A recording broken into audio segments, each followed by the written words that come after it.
Up. What's up, everyone? And boom. Hello, everyone, and welcome back to Elevating Beyond. I'll flash back and forth here. Boom, with my man Adam on Elevating Beyond for round 2 with a 2-word mission statement: change lives.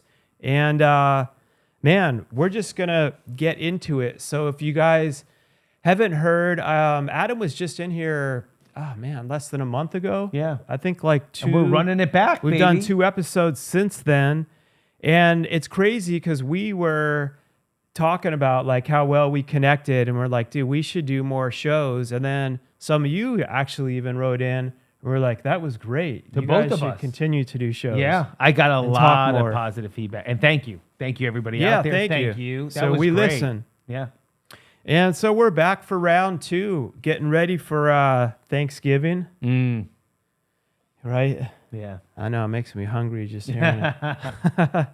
And we got all kinds of things talking about, but Adam, from the first show, you can listen to all that and hear the backstory of being an addict, getting into sobriety, having books about it, business, speaking all over with all types of people, famous, not famous. It doesn't really matter. Helping people. Yeah. You were just an awesome thing in Broadway. Are you allowed to talk about that at all? I can. Yeah, Okay. 100%. And actually, it's a great opening because it's so my mentor, who is like a spiritual father to me, and anyone that follows me probably has heard that a million times, is named Dion DiMucci. He's a legend rock and roll Hall of Fame artist.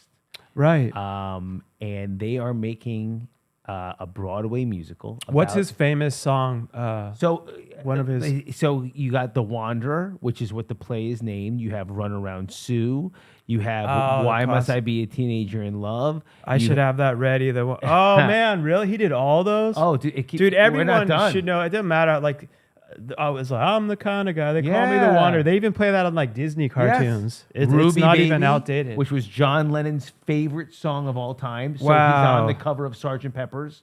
Oh, Well, no way. Yeah, there's 50 Faces on the cover. Of I Sgt. remember Pepper. that cover. Dion's My on mom the has cover. the actual record. And I can crazy. go on and I can go on and he's got 10 or 11 gold records in his office, and he's the only artist that stayed current, meaning he had hits in the 50s. He had number 1 hits in the 50s, 60s, 70s, Abraham Martin and John, 80s, 90s, Not easy to do. 2000s, 2010, That's insane. and 2020. Last year he had a number 1 album in the blues charts. Whoa. Yeah, with Clapton on it, Bruce Springsteen, No Patti way. Scalfa, Joe Bonamassa. So this is my mentor, right? So what is he? My phone's causing static, so I just slapped it. Get the What out of here. What is he? Where's my little here? You can. You want to drop the F bomb? Sorry about that. It's all good. But so, what do you guys work? What is it with Broadway, and how are you involved? Are you going there to like check it out, or? Yeah. So I'm definitely involved in the play, time, money, energy. But I'm also really like his son, and That's we're cool. like best pals. So I was there for the practices all week, and it was so great to watch it come to life. And people like Stevie Van Zandt, the lead guitarist of the E Street Band and star of The Sopranos, was Which there. He's the underboss in The Sopranos. He's Silvio in The Sopranos, and he's Bruce Springsteen's best friend and the lead guitarist of the E Street Band. And he's an amazing artist. I just did a whole 20 minutes on him on I'm trying to remember what that's. 60 man, minutes. that was such. I remember when that first came out. Yeah, he's That was and such a Tony good show. Danza. Oh, no way. he From Who's the Boss? Yeah, from Who's the Boss. No he came way. to watch. And but the reason I'm so grateful you asked me about this, so it's not about me. Because you were sending me. We were talking about some other stuff, and I was like, dude, I flew out of town for business. I had all this stuff going on. You're like, oh, here's a little behind the scenes. Yeah, you I at wanted you to Broadway. see I'm it. like, yeah, The that show, looked amazing. The show is about recovery. Oh, that The makes show, sense. the show is Okay. about transformation, recovery, That's beautiful. redemption, love. It's a love story, life, and through that is Dion's music, his personality. So I'm honored to talk about that show because it That's truly is a awesome. show about recovery, about his sobriety, about his love with his wife Susan, and the music. That's so cool. I Yeah. heard a little flavor of it. It's amazing. Yeah, I'm pretty excited. That's sweet. When is that coming? When is it starting? So Broadway's an interesting business. I don't know I'm anything. I'm like learning as I listen and go, but now it's gotten approved and they're getting the funding, and then you're waiting for a theater, and which theater, and do you open up in spring or summer, and do you want to open up in summer because of the season, but yet he's got the kind of music that will bring anybody in at any time. So maybe it's a good game. So it's it's interesting. Behind everything All you and the I ever logistics. do, there's always Yeah. business. There's Business is always business. Always, dude. You know? And it's always more than you think. Yeah. What you see on the surface. Yeah. There's always so much more planning and stress and trial and errors and ups and downs and budgets, getting the Yeah. funding, not having it, when to do it. You know what's so great for me, by the way? It's stuff that you and I talk about off the air. Yeah. But to watch these actors put in their all every day, and to watch the process, and to realize, like, nothing happens overnight. Nothing, man. And you see how hard they still work. Yeah. Yeah. And you got to have a passion. Yeah, it's so true. Like, So it was so cool. on you know, that grind. I was there every day watching him, and for me, it was entertaining. I wasn't I was enjoying the moment. That's so cool. It was great, but at the same time, I'm watching these guys put in the hours, put in the work, put in the effort, and then that Friday reading rehearsal, it was crazy. This thing just blew everybody away, and I couldn't be more proud of him. I couldn't be more proud of the people behind the production. I couldn't be more proud of the actors. I couldn't be more proud to be a part of Dion's life. That's awesome. Yeah. Well, we'll let everyone know when it's actually Absolutely. coming, so people can check it out. I'd love to check Absolutely. it out. Yeah, Sounds dude, we're incredible. going. That's cool for sure. We're be going. there. Yeah. And I'll love to talk about it and help them get some, show That'd some be behind great. the scenes. It'd be sweet. And isn't that refreshing when you see how hard, first of all, you respect them, but when you see these people that are like celebrities and stuff, and then you see the behind the scenes, to know it's not the way people misconstrue and think, where they're just sitting in their trailers or whatever and like, bring me the take out all the purple M&Ms and doing not like, they grind. And it's like, then what you see is still as a result of that hard work, when some of them probably could get away with like, all right, I'll just do this, I've already done enough, but they're still grinding. Yeah. And that's how it comes out great. It's great. Mike Wartella plays Dion. He has been on Broadway, like hits in Wicked, and you should see him and the effort. Joey McIntyre from New Kids on the Block is no way. Is a very special role that I don't want to give away. And he Was he works.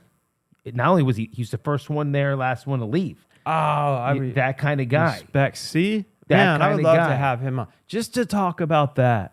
Okay. Because no one knows that. Okay. Like, I would love to have that conversation just to show people the pure respect. Yeah. Like, my man saw, because I want people to understand this common correlation of success. And he's he understands recovery. He's in his own version of recovery. I remember that, He has 'cause a that went loved public one. Yeah, when he he has a was- loved one that Okay. was very. He doesn't have the addiction himself. Oh, but there was he is- someone else. I was confused. Yes. He's no. He it was was the, public, but you're right. But He was the blonde one, right? I forgot what color hair he has back in the day. Yeah. Now he's a grown up, but he talked about recovery with me and his program, and look, recovery is all about relationships. Truly, it's about your relationship with the alcohol, the drug, the problem, with the person you love that may be suffering. It's all about relationships. So we got really deep on that, and it was just, Mark, it was like one of the greatest weeks of my life, honestly. That's amazing. Yeah. I didn't realize all of them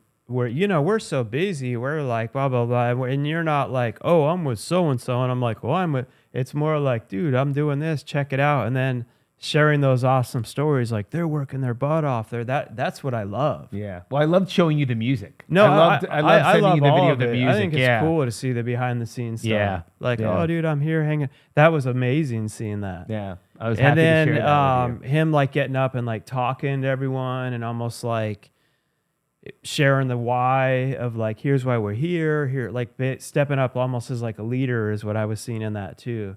Bringing That's who everyone Dion together, is. like painting.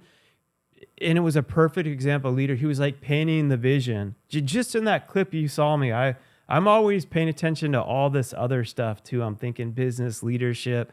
And I'm like, oh, he's showing them the vision, the why. Here's why we want to do this. Here's what this means. This has to come here. And that like unifies and that's how it's done right. Versus some people that come in and they're just like, you suck. You're not doing that. But he's like coming in and showing, no, here's what our expectations are. Here's why this matters, Let me give you an example of the similarities between you and Dion already. So, when I came and talked to you about Dream Shine or your projects, and you never mentioned yourself.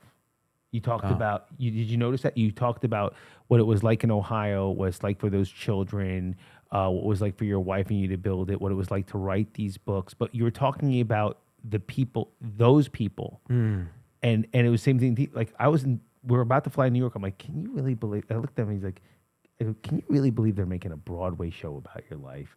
And he looked at me so strangely. He's like, Adam, I do not think like that. He goes, I don't think. He goes, I want them to go on a trip. I want the people watching this to go on a trip. He goes, I don't write a song being like, I am a #1 rock star. He's always it's thinking like about sharing. Yes. It's like sharing a part of your life that it's really like a form of art. Like I'm sharing this because it's my journey and how it will help others. It's always about the others. Always, and I almost felt not bad like asking a the biography. question. Like I just want to have all my achievement. It's like, no, I want to take people through. So I love that. He wasn't even thinking. Not even close. And it's crazy. I'm the one thinking that. Because it is crazy. Because, dude, to have even a play made about your life, but a Broadway play, that's like as big as it gets. I just couldn't be more proud of everyone. That's and especially, awesome. I love Dion so much. I just can't. I can't express it enough. Cool. He's family to me. And as much as I love my father and my mother, I love Dion that way. It's just I wouldn't be alive without him. I really wouldn't be alive without him. That's amazing. Yeah. Wow. So he worked with you obviously through thick and thin. Is a huge mentor. Huge. That's cool. Sobriety, what recovery really is, what a relationship with God is really like, how to lean into pain, the difference between love and approval, how to say no, knowing where I stop and someone else's starts. He's the one that gave birth to the Hero Project. He was the one. Oh, wow. Yeah. He was the one where I literally I'm running the #1 lace empire in the world. I'm in a family business. It's all I knew. It's all I could think of. It's all we ever talked about in my family. And when we sold it, and I was like, I remember being like, what am I going to do now? And he looked at me like I was crazy. He's like, what do you mean? It's like, you're going to be Adam Jablin. He's like, you're going to finally be Adam Jablin. I love that. You're going to inspire people. You're going to influence their thoughts to a higher reality. You're going to show them what a hero is. And and his belief in me was a permission slip for me to say, right.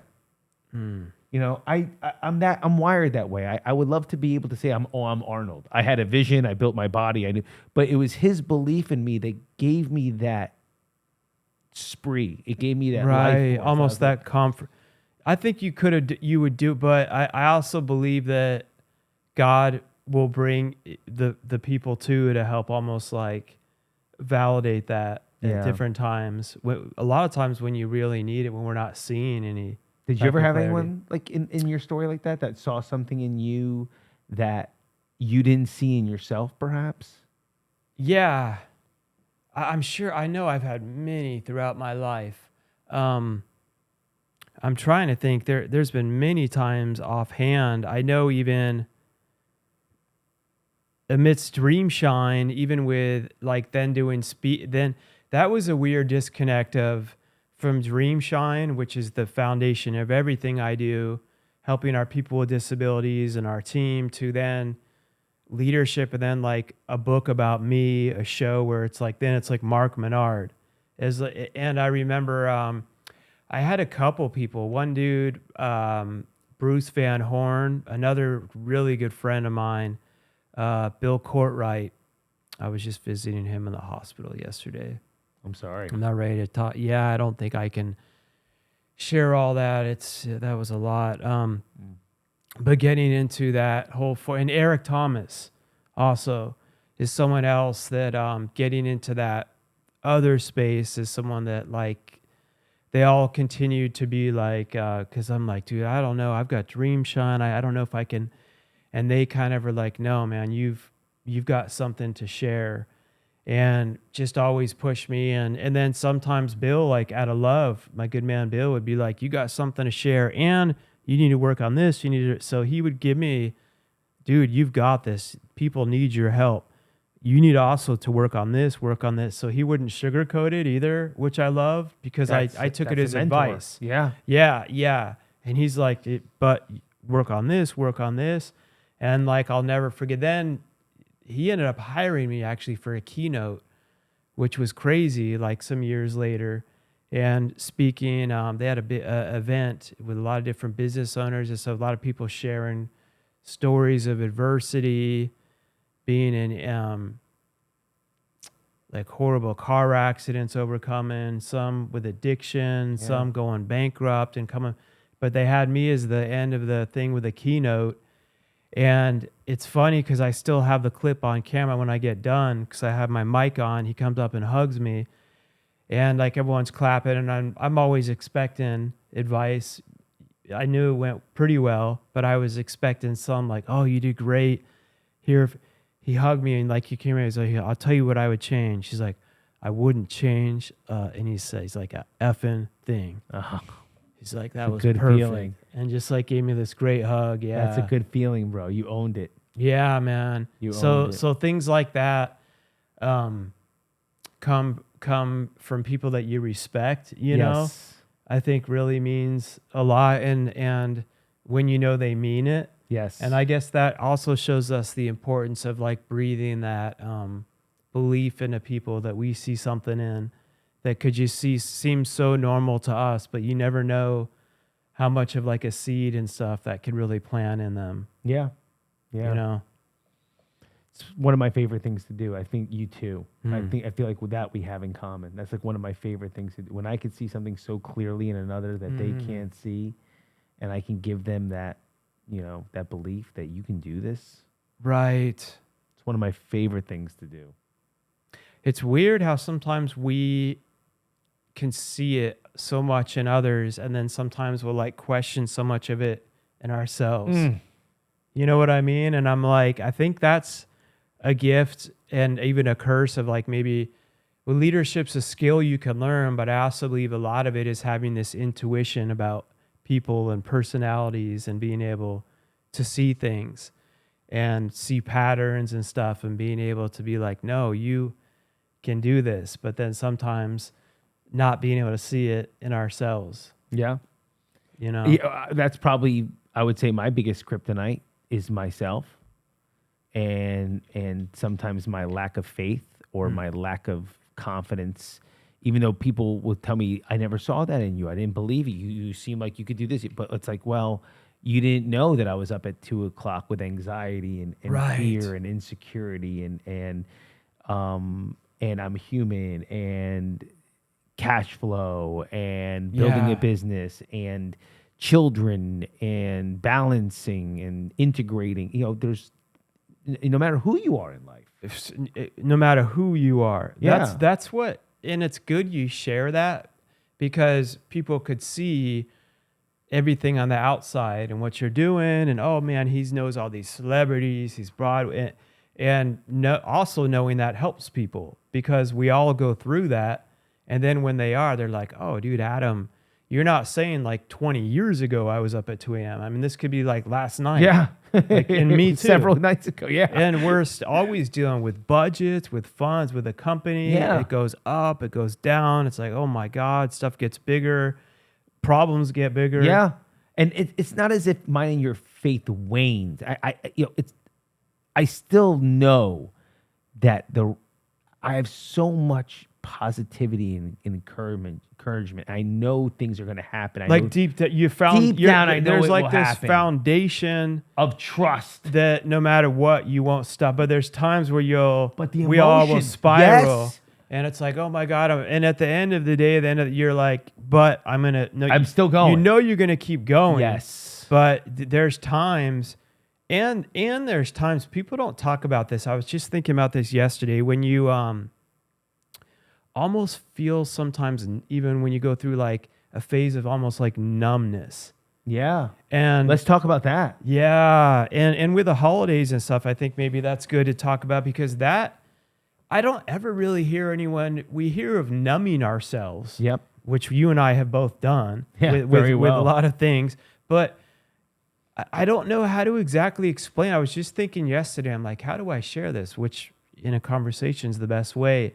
But like things could be going good or bad or a mixture of both. You're going through the regular roller coaster of business, family, but not anything super specific. And sometimes you go through these seasons of like this weird almost numbness that it's not depression and it's not the opposite of depression. Yeah. But it's like, and it's not full-blown anxiety, but it's not like full-blown. It's like this weird in the middle. And it takes this type of faith to like move through almost like that. It's not quite melancholy. It's like a I don't know how you know what I mean? It's very hard to, I know it specifically. I'm thinking it feels almost like exhaustion and jet lag, but you're wide awake. It's very difficult to describe because you're numb. I think that's why we have the right word for it. It's numb. You're numb. You know, but you have to keep working through that. Mm-hmm. You're numb. You're just numb.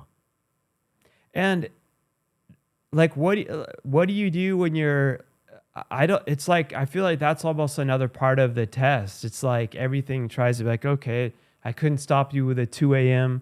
anxiety fits. So now I'm just going to make you go through this thing of like numbness to see if that can like break you. It's like, no matter what, you have to just keep pushing through because you can sometimes overdiagnose and think, what's going on? Why am I feeling this? If I was passionate about what I'm doing, I shouldn't be. But it's like, sometimes there is no answer. It's just like a season you have to get through. Yeah. I feel like there's a double-edged sword, or there's two sides of the coin. I think sometimes there's a part that life or God or spirit is, I wouldn't say testing you, but making you grow, and your feelings really don't matter. And you have, and then there's this other, then you flip the coin, right? Which is such a game. And it's actually trying to tell you, if you don't pay attention to these feelings, you're about to go into a hospital, a depression, a panic attack, so there's times to almost intuitively know, I'm supposed to push through this so I can have a breakthrough, or I'm supposed to say, time out, it's time to regroup, re-strategize, and fight another day. And that's hard. That's hard to know what side of the coin you're on. How would you say, in some ways, that I can kind of, sometimes when I have that, it's like when it just doesn't correlate with much, like I can almost feel this is like, okay, this is just another test to get through. Which even makes it harder because it would almost be easier to be like, okay, this is just exhaustion. I need to take some time off or something. Yeah. But like, is there a way that you distinguish the difference between I'm just feeling numb, this is another like thing to get through, or maybe there's something behind it? Like, how do you kind of process through that? I'm going to grab Shadow real quick. Yeah, of course. Can I answer it? Yeah. Sure. So I'm going to circle back to the original conversation, which is, God, watching you pick up Shadow is really funny. Can we put this as a clip? We won't edit it out. I leave that in because that's really I funny. leave everything. It's like in. a Will Ferrell movie. You know? I leave it, dude. I would have loved if you like ran around. One thing I decided a while back with this podcast is I got so sick of all the fake, stupid you know, we Polished. edit our clips and stuff, and we work really hard on the shorts and all that, which Sure. is like trailers for different like forms of media, Instagram. But the show itself, I was always like, I want to just be, no matter who it is, us two hanging out and people to be able to see the realness of everything. And everything isn't polished. Yeah, I'm chasing my dog. It's great. We forgot, both of us. It's Thanksgiving week. Yeah. My youngest is back in his school is done. My Yeah. daughters have school in the afternoon. My wife's taking them back and forth. Yeah. Normally I plan shows when they're all in school and Yeah. all that. I'm gonna go to the gym with my son. That's why I right got after. the dog here, Yeah. so he won't be. Hopefully they can make a he's- clip of us, you in running case he's around. barking. So hold on. Let me answer the question though. The how do I know, right? Or how have I known? Because I'm What sure. are some tools you use, maybe? So I'm gonna bring it back, if you don't mind. I'm gonna use the word an outside reference to your life. For me, it's Dion, Okay. but I really believe that every single person on the planet should have an outside reference to their life. If it's a mentor, a coach, a therapist, somebody that they could talk to. When you share what's really going on without judgment or prejudice, Right. and somebody that could actually give you feedback, you've now cut the problem in half. Now, two of you are carrying this big Because you're not weight. just stuck in your head You're with. not stuck in your head. I think that's a lot of it. So that other person, that if they really know you without judgment, can actually say, hey, you can get through this. Or time out, slow down. You need some space. You need some space from whatever this problem is that you're dealing with. And it's got to be the right person. It It has, has to be the right person. Yeah. You know, if you love them too much, they could coddle you. Right. And say, or if they are jealous, they could say, "Stop it! You know, don't do it." You just Yeah. you need- Yeah. Some can. They could even do that, even not knowing from some patterns, like, or they're trying to give advice based off something that they thought was right, but doesn't Yeah. even apply Yeah. to you. But it has to be someone. And then what if it's, because not everyone can know everything 100%. Sure. Too. Then there's still this other like faith of like, because then talking about faith and feelings, I don't shy away from religion, and I think it's stupid when people act like me, like believing in God, that it's always perfect and I pray and God's always magically like, there's times where I'll pray and it's numbness still. And you go through, and that's what I've also had to learn, is faith has nothing to do with your feelings, because feelings come and go, but it's still that core value belief of, for me, knowing that there's like a higher power. So I'm like, okay, even through this state of numbness, I'm going to keep sharing with them, you know, and sometimes not hearing anything maybe just means keep going. There are two stories in all four Gospels that hit me like a ton of People don't bricks. really talk about. Have you heard people talk about this that much? No. Just the yeah. Not at all, but I think it's really good to talk about Me this too. numbness, because there was this time when Jesus was walking up to the temple, and they talk about he was in that state somewhat, and then there was this guy selling outside the temple, and he loses it. He flips the table. He's like, Right. What do you know what I mean? And people that don't understand It's like who one of Jesus the first is, times you've seen him pit, Yeah. like, and has he actually human. made a whip out of there's a part in the Bible I never forget, because I was comparing it to Indiana Jones, when they're like, oh, Jesus was people that mistakenly think it is weak, when really he had all the power in the world and chose to use it like at a humbleness, which takes more strength than way anything. more strength. But it goes to show you, when he was mad, like it said he even took some type of leather and made some like a whip real quick and started being like, psh, like, get the hell out of here. Yeah. And they didn't know who he was. Yeah, like, why is this dude so mad? Like, what's going on? And there's the fear in the garden before the crucifixion, you know, like this numbness that turned into fear. And he knows how the story's going to end.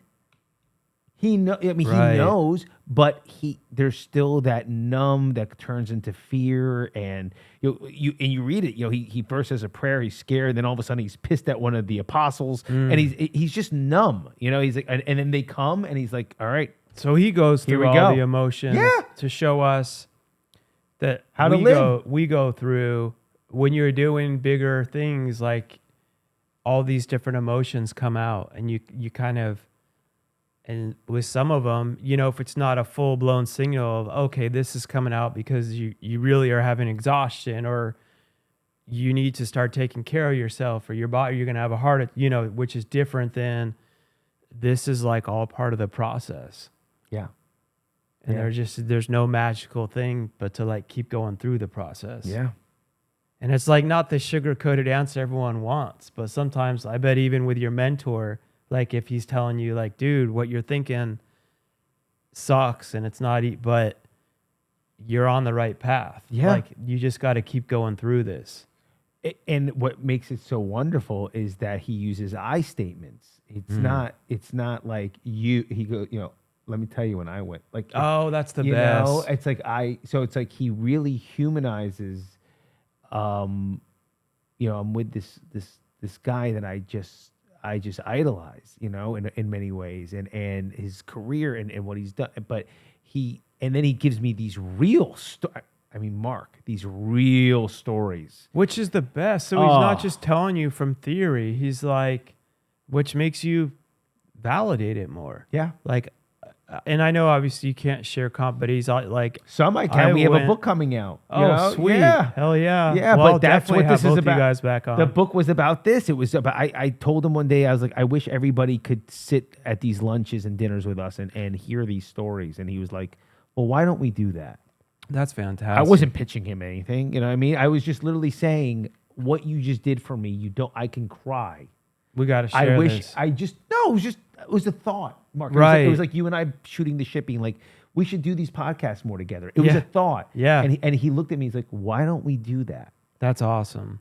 Yeah. I can't wait for that book. Yeah, me too. Me too. We're That's this great. close. Yeah. That's sweet. Oh man, that's going to help a lot of people. Yeah. So it's all these stories that I'm really proud to share, and it was his hard times.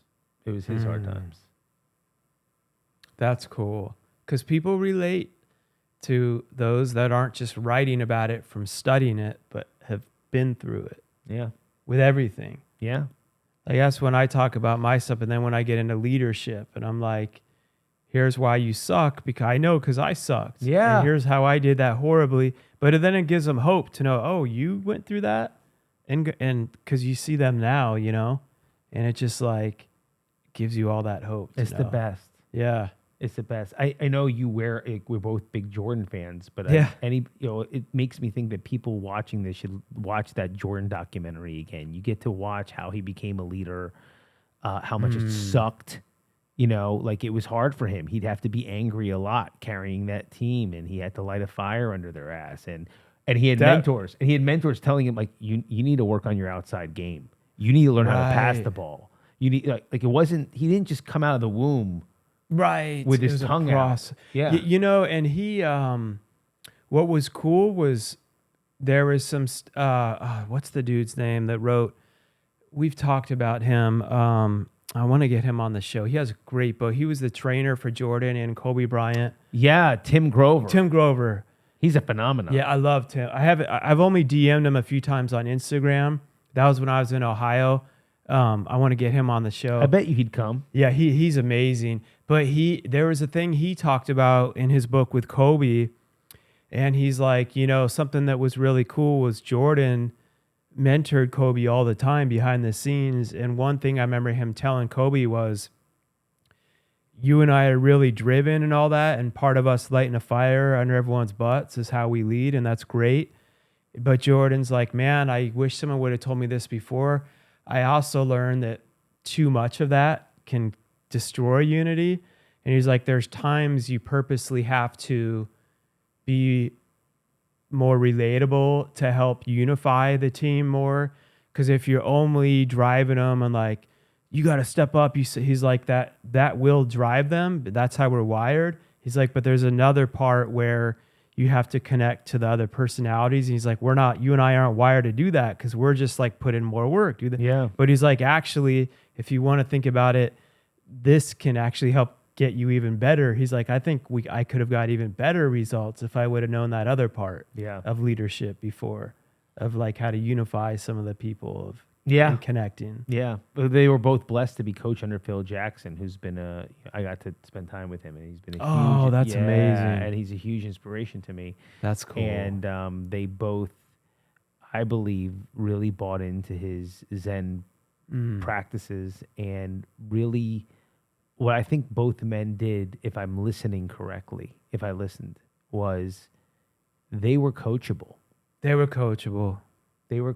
So maybe they were nasty to their teammates, right? But not to him. They respected that's the leader. Yeah. And that, I think that says a lot. They were coachable. Yeah, they were coachable. Yeah. Well, like Grover says, a lot of those teammates, maybe they were nasty, but they all got championship rings. Yeah. Exactly. He's like, they pushed him to win. Yeah. But Phil Jackson, I'll never forget. What was that movie called? I know the one you're talking about, but that was so well done. That one, The Last Dance. Yeah. Yeah. That was so well done. And I loved towards the end where they're like, and this just shows more of how Phil Jackson works on that other side of, they're like, we knew this was our last time together, and he had us all come back together. And Phil Jackson was saying, like, I talked with my wife about, well, what should I do? It's my last meeting with all these NBA players. And she, I think, was like a therapist. And this was so beautiful. And he's like, we're going to meet and we're each going to write like what this team and stuff has meant to us. And then we're going to burn it in a coffee can because this is something we only all share together. And like, I teared up. And I remember them interviewing the players. And, I remember them interviewing the players, and they all had their thing. And they're like, when Jordan came, we didn't expect he had a deep part in him.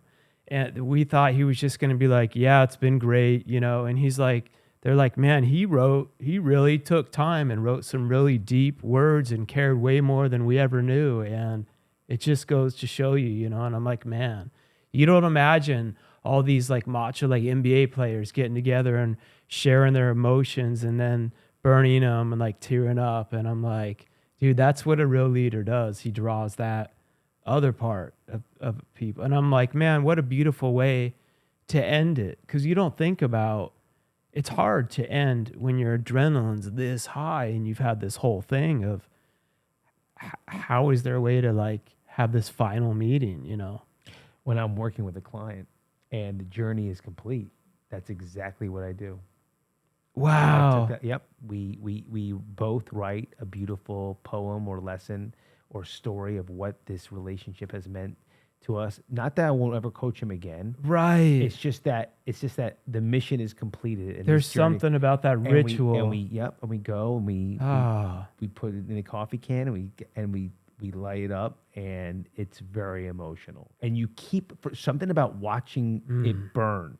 Yeah, that was the other thing with me about how they burn it. I'm like, oh man, you keep it. Makes it so special between you guys. Yeah, something maybe great for Dream Shine. It's a very beautiful ceremony. It was told by Phil, but it is not his as he shared. And it's a very powerful I think he said his ceremony. wife works. I don't remember something with psychol addicts, but she runs group treatments. It was saying she has done that, and a lot of there's a technique. So yeah, he never was like he was like no. And he wasn't like my wife invented, but his wife was like, here's what we do in a lot of our group sessions. Yep. And I thought that was so cool. And I also think that's a great example of what leadership is you're always getting wisdom from everywhere. Yeah.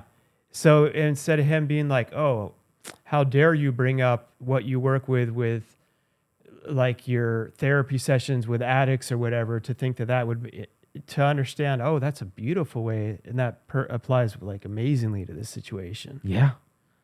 I think that's the idea of being open. Yeah. Right? You and I are very open people. Even when we first met each other, we understood we could talk about this. Nothing's off table. We're both very open. Right. And you could tell when someone's not open. Very true. Yeah. Yeah. And some people, there's the in between where I've kind of been like, yeah, they're tough to read. And then some I've thought I wouldn't get. Then it took time, and we've become really good friends. Have you ever had some of those surprising ones? Oh, where yeah. You did not get along, but you didn't also gel. But then you're found out they were really, and then later on you understand why they were guarded and how actually the fact you end up becoming something is special because you like built that trust, you know? Yeah, my closest, I wonder if he'll ever listen to this, but my closest friend in recovery, we got sober together. He's literally, I mean, if you go down the columns, right, we're opposites. Okay, so he's black, he's gay. It just goes, and you would also, we don't see eye to eye politically, nothing. But we love one another, we support one another, we have each other's back. But there is an emotional journey with us. It's very it's very funny. Like if he's in a mood, I won't call him for a few weeks. You know what I mean? Like but you know that about each other. And then it's really, really funny. It's like some weird marriage, Yeah. That's cool though, because you're able to still have this like relationship that's like unique to you guys. Yeah. And how you've been very able to special. help each other. Very special. And you're like, you can be different. And it's unfortunate how so many people allow just a simple thing like who they voted for to not allow them to have that. Some people can hear that about someone and they'll never have a conversation. And I believe that's another thing that like the enemy uses to divide over something dumb, to know there's so many things that they could connect on and help each other with, but I'm just going to immediately divide them over this one stupid, meaningless thing.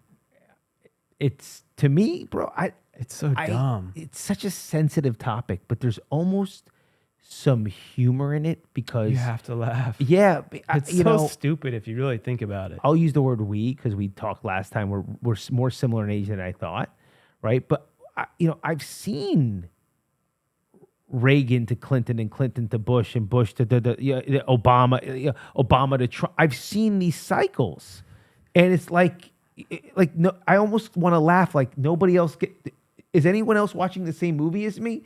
It hasn't. The only thing we've done is substitute the actor.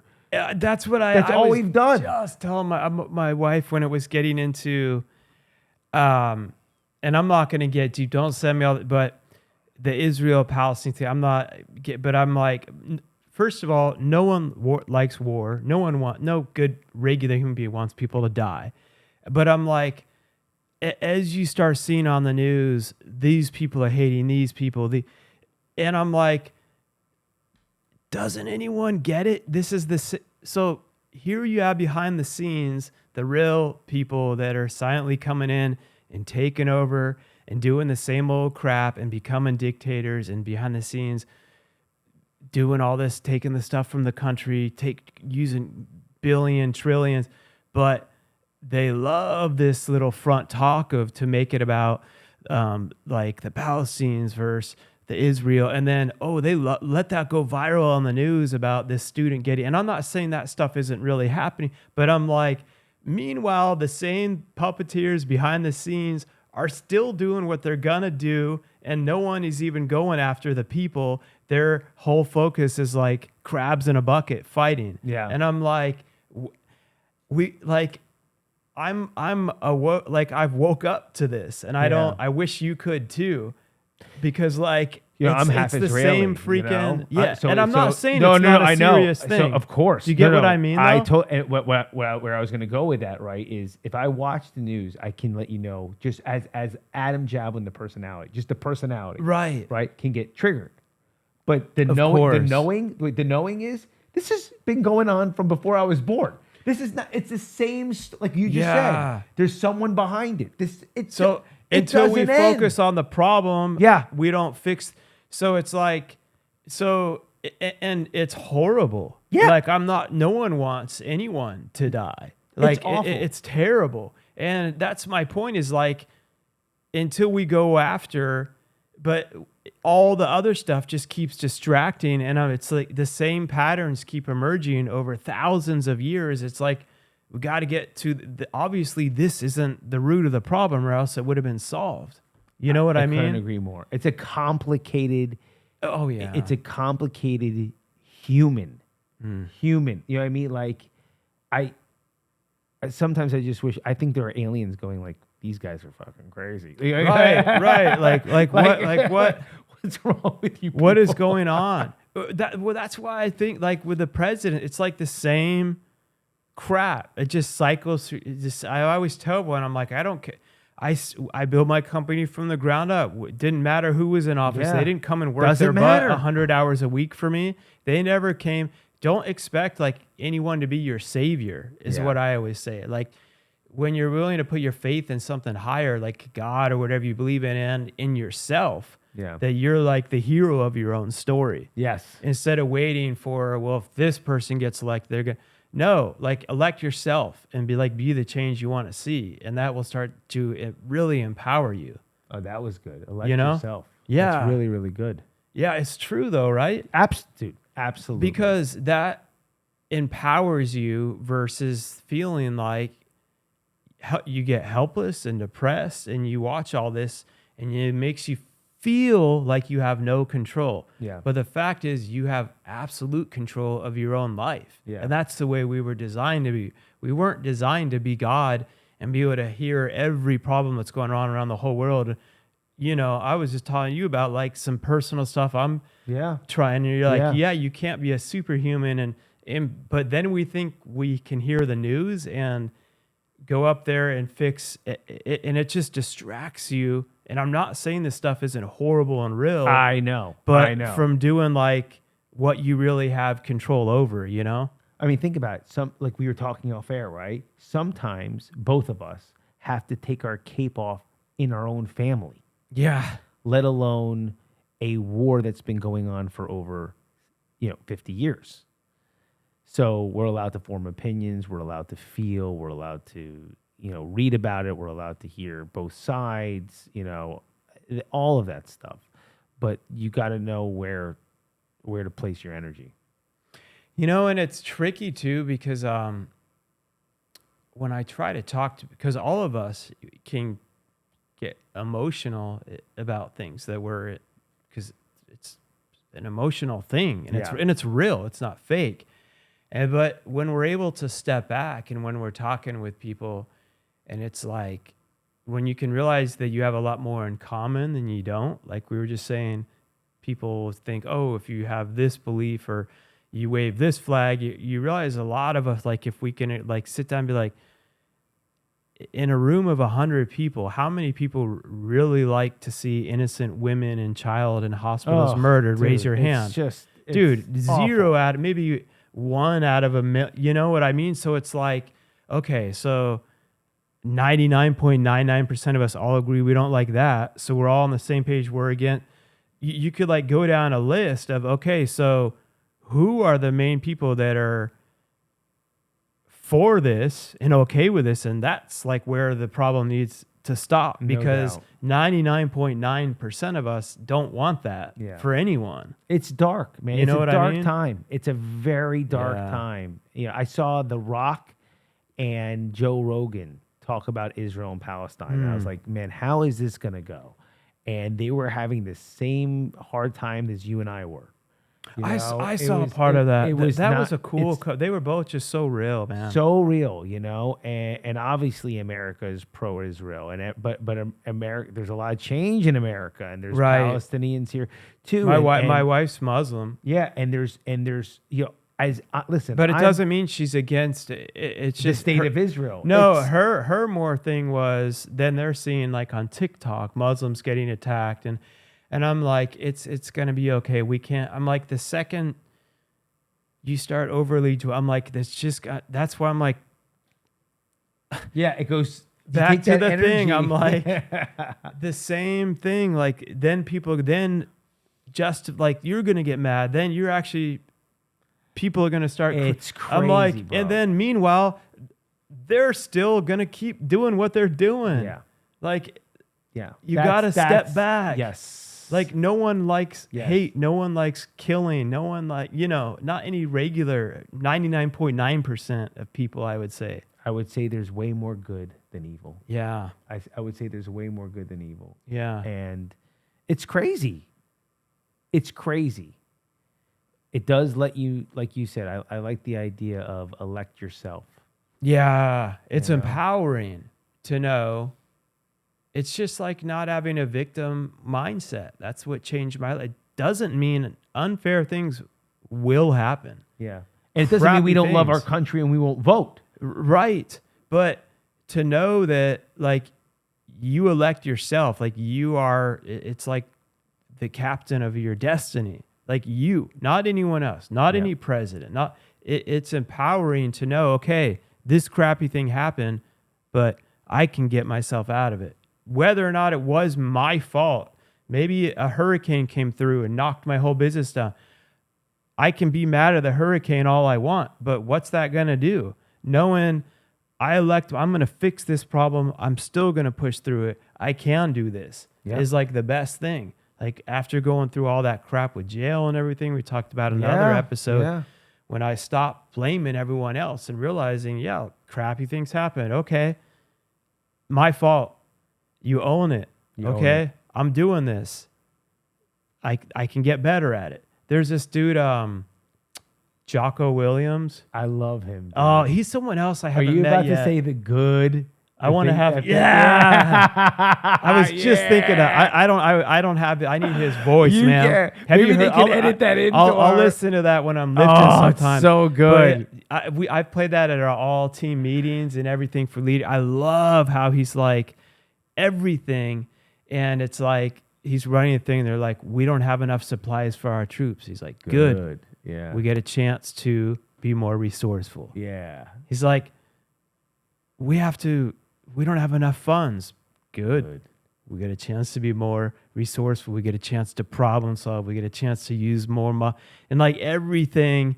And he was talking about it with leadership about like a team member. He's like, I'm going to come up to you with this, but I already know what you're going to say. You're going to say good. And he's like, so I'm not even going to say it. And I've already figured out what we're going to do with it. And we got the logistics. This shipping didn't happen here. So it got me to use our money to contract a whole other place. And we actually got a better rate with them. So it didn't. And then the more the guy talked, he's like, wait. And then Jocko's just smiling. He's like, so it's good. The guy's like, actually, yeah. Yeah. Dude, I mean, I don't want to be, if I said it on the last podcast, right? Because you can't remember. It's all I was good, in a moment. Just. But that story correlates to this Twilight episode that I can't stop talking about or thinking about, in which this guy dies and he goes. Did I talk about this last time? I think so, but I like it. The guy, this gambler, this chronic addictive gambler dies, and it's all white. He wakes up, it's all white, and he's at the Wynn Hotel, and he gets the finest room, and he gets all the girls and the finest champagne, the finest cocktails, and he goes down, he can't lose. Blackjack, 21, craps, you name it, he wins, and after 28 days, he goes absolutely crazy. Right. You know, and what he thought was heaven became like his hell. And he asks for the head angel. He's got to come. The head angel's got to come up, and the guy's coming up. His white beard, white suit, and he's like, I don't belong here. I don't belong. He's like, what do you mean? You win. You get this. He's like, no, you understand? I don't belong in this place. There's no juice. There's nothing. I don't belong here in heaven. And the guy looks at him and says, you thought this was heaven? Yeah. Who said this was heaven? You know, and starts that and it's because that's exactly how I want my life. I want my life to be easy. I want to play a hand and never lose. I want to take a shot and it to go in. I want my life like that. We think we want that. And I would be so bored. I'd be miserable. There's this blessing that comes through the struggle. Good. There's this blessing that comes through overcoming things. Good. Yeah. There's something that comes from that, right? There's something where we're wired, because it's like, I thought about that with God. Why don't you just make that, man, that Twilight Zone, the more I just think about it, that nails the whole conversation of why didn't God just make everything perfect and good? Because it would have been hell. Hell. Because no one would ever have any desire to do anything or have any free will. You'll go crazy. You'll go crazy. And it's like no one wants the struggle, but there's something, and it's a great message for people now, knowing there's something about each level of the struggle you elect yourself to overcome and go through. Yep. That is good, and it builds this confidence in you that gives you some other level of faith and success that you didn't know was in you. And the moment we don't do that, it is like our life starts to just flatline. Yep. It's it's the idea of That's interesting. I'm using terms of what people would consider high-end meals. What's like, filet mignon and lobster, it's your favorite meal. So if you had that every meal, wouldn't you get sick? Wouldn't you crave a blueberry after one? Right. Yeah. Like something. Like every meal, every day. Yeah. So it's just that idea of there's something so good in the journey, in the hardships, in the difficulties. And even now that we think about it, the times of that numbness. Yeah. That's another part of you don't think in the time, but this is like good. Good. You're going to get through. This means you're about to go to another level, or it's all part of like knowing this is part of the process. You're going to get more emotionally strong the next time this happens. Good. And you're going to know it's like part of the process. Yeah. You'll be able to teach it to someone else. Yeah. Be able to sit here on a show and talk about it and realize, and you get these epiphanies. Jocko's badass. Yeah. I respect that guy. I would love for you to get him on here. Me too. He will be on. Yeah. He's great. He would dig you. No doubt about that. He's another real, God's orchestrating. We all end up, it's crazy how people think like it's who you know, what you know, but no, it's like what you do leads to who you continue to connect with. Absolutely. Like you and your mentor. It's not like you just magically had you went through your thing, he went through his thing, you both kept taking action, and then that connected you guys over time.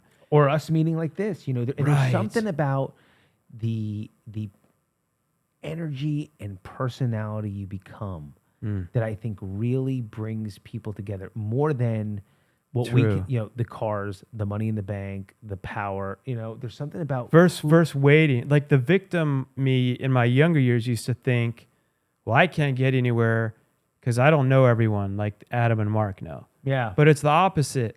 We started nowhere and we continued by doing and become. You elect yourself. You continue to keep becoming a better version of you, and you start meeting other people along the way. It's unbelievable. At each level where you're at, Like, here's the truth. No matter what we share, I'll kid you not. If I could go back 10 years ago in a lace mill, in a factory, and like what your dad used to own. I ran, he owned, under him, the whole thing, just a family, if I could go back and tell Adam, hey man, in 10 years from today, you're going to be at Mark's house filming a podcast. That guy would be like, no fucking way. Right. He'd be so excited. He'd be like, well, I'll do anything for that. I don't want to do a show. How do I get it? Yeah. What do I have to do? If I would have known, I'll have a show, and it's just, it's weird because stuff happens in levels, because if you're at this level, it's like, I'm thinking of Jocko, man. When you think, I want to be at that level so fast, but I'm not getting there. And Jocko would be like, good. Yeah. Because this is training you so you'll be more prepared. Because then it's funny when you get to that level. I'm super excited, and I'll love, I just speak it when Jocko's sitting here. I'll love it. It'll be amazing.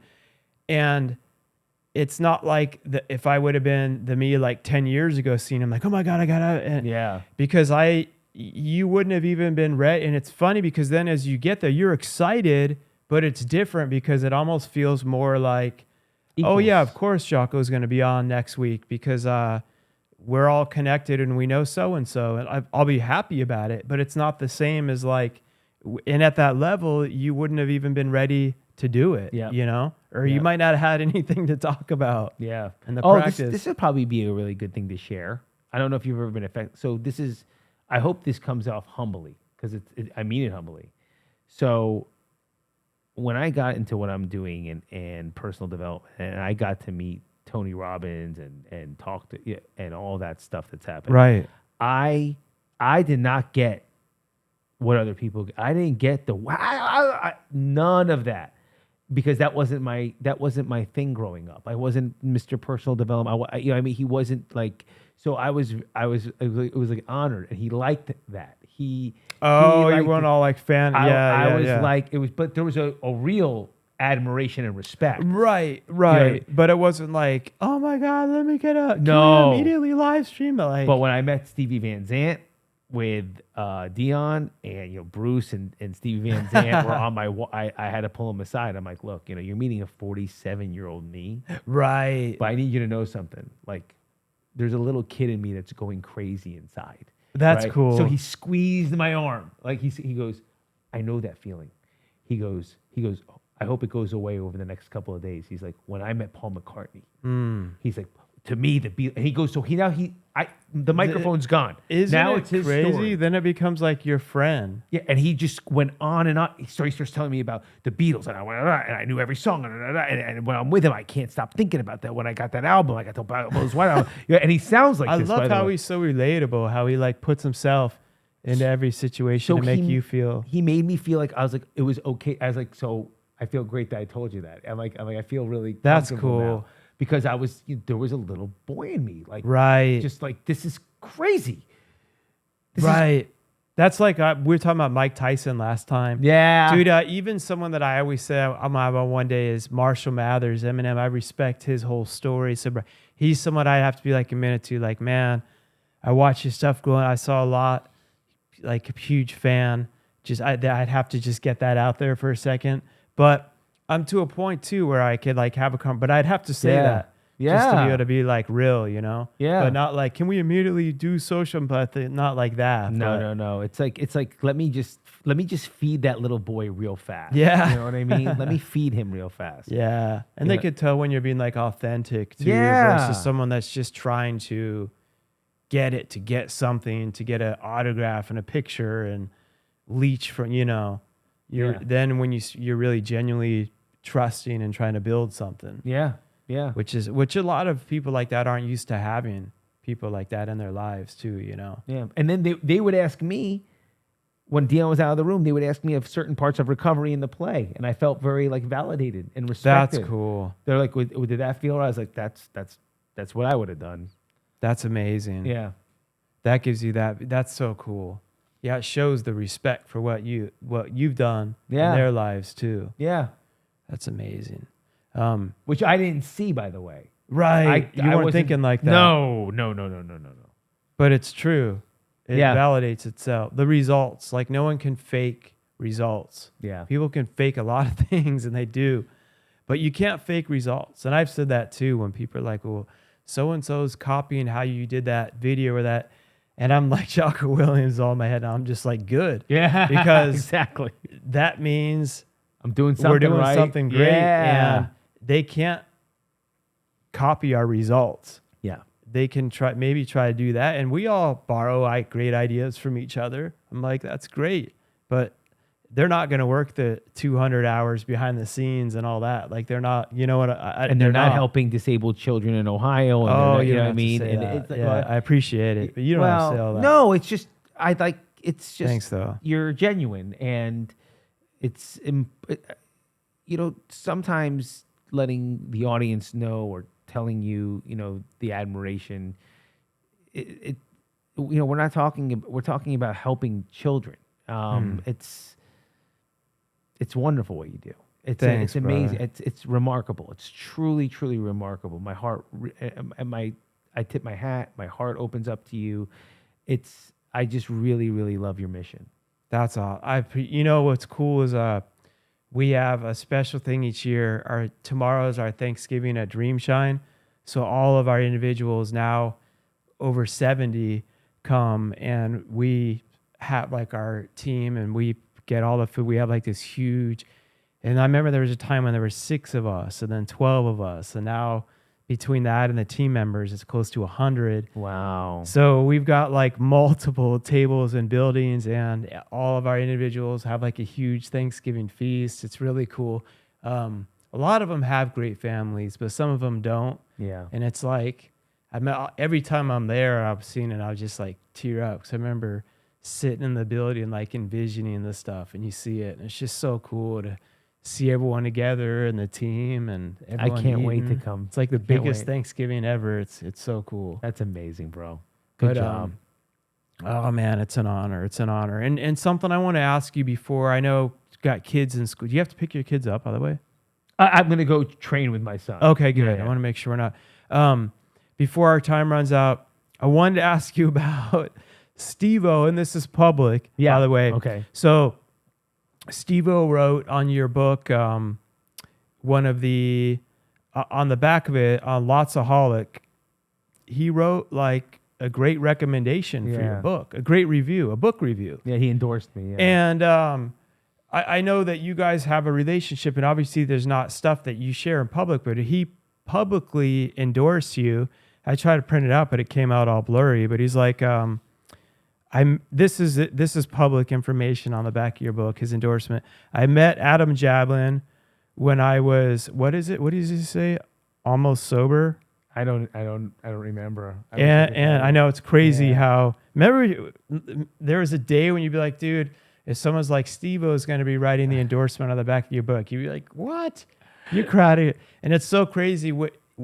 When you work so hard, that's why levels are a good. It's a blessing, because each new level it becomes the new normal. Yeah. And then it becomes the new normal. Like, you've got to know Steve-O well as a friend. So it's like, yeah, I think he of him wrote as a the brother, thing, and as you're a not even complete like brother. overthinking. You're not memorized. Like, you're like, I No. appreciate the hell out of what he wrote, but I don't remember it because Mark, I'm not dwelling on it. He But is the said, hardest worker, man. okay, here's what he said. I don't think he's on his way to being sober. He made being in recovery genuinely appealing.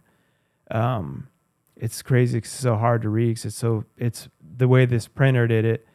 But he just talks about all the time he's spent with you, and how you've both helped each other, Yes. how you've helped him so much to be sober ever since. So he talks about the ongoing friendship, and he's thrilled that what you're going to be doing by sharing your story and what you do is going to help so many more people in his book. And he ends it with bravo, which is like, I could totally see Steve-O saying that.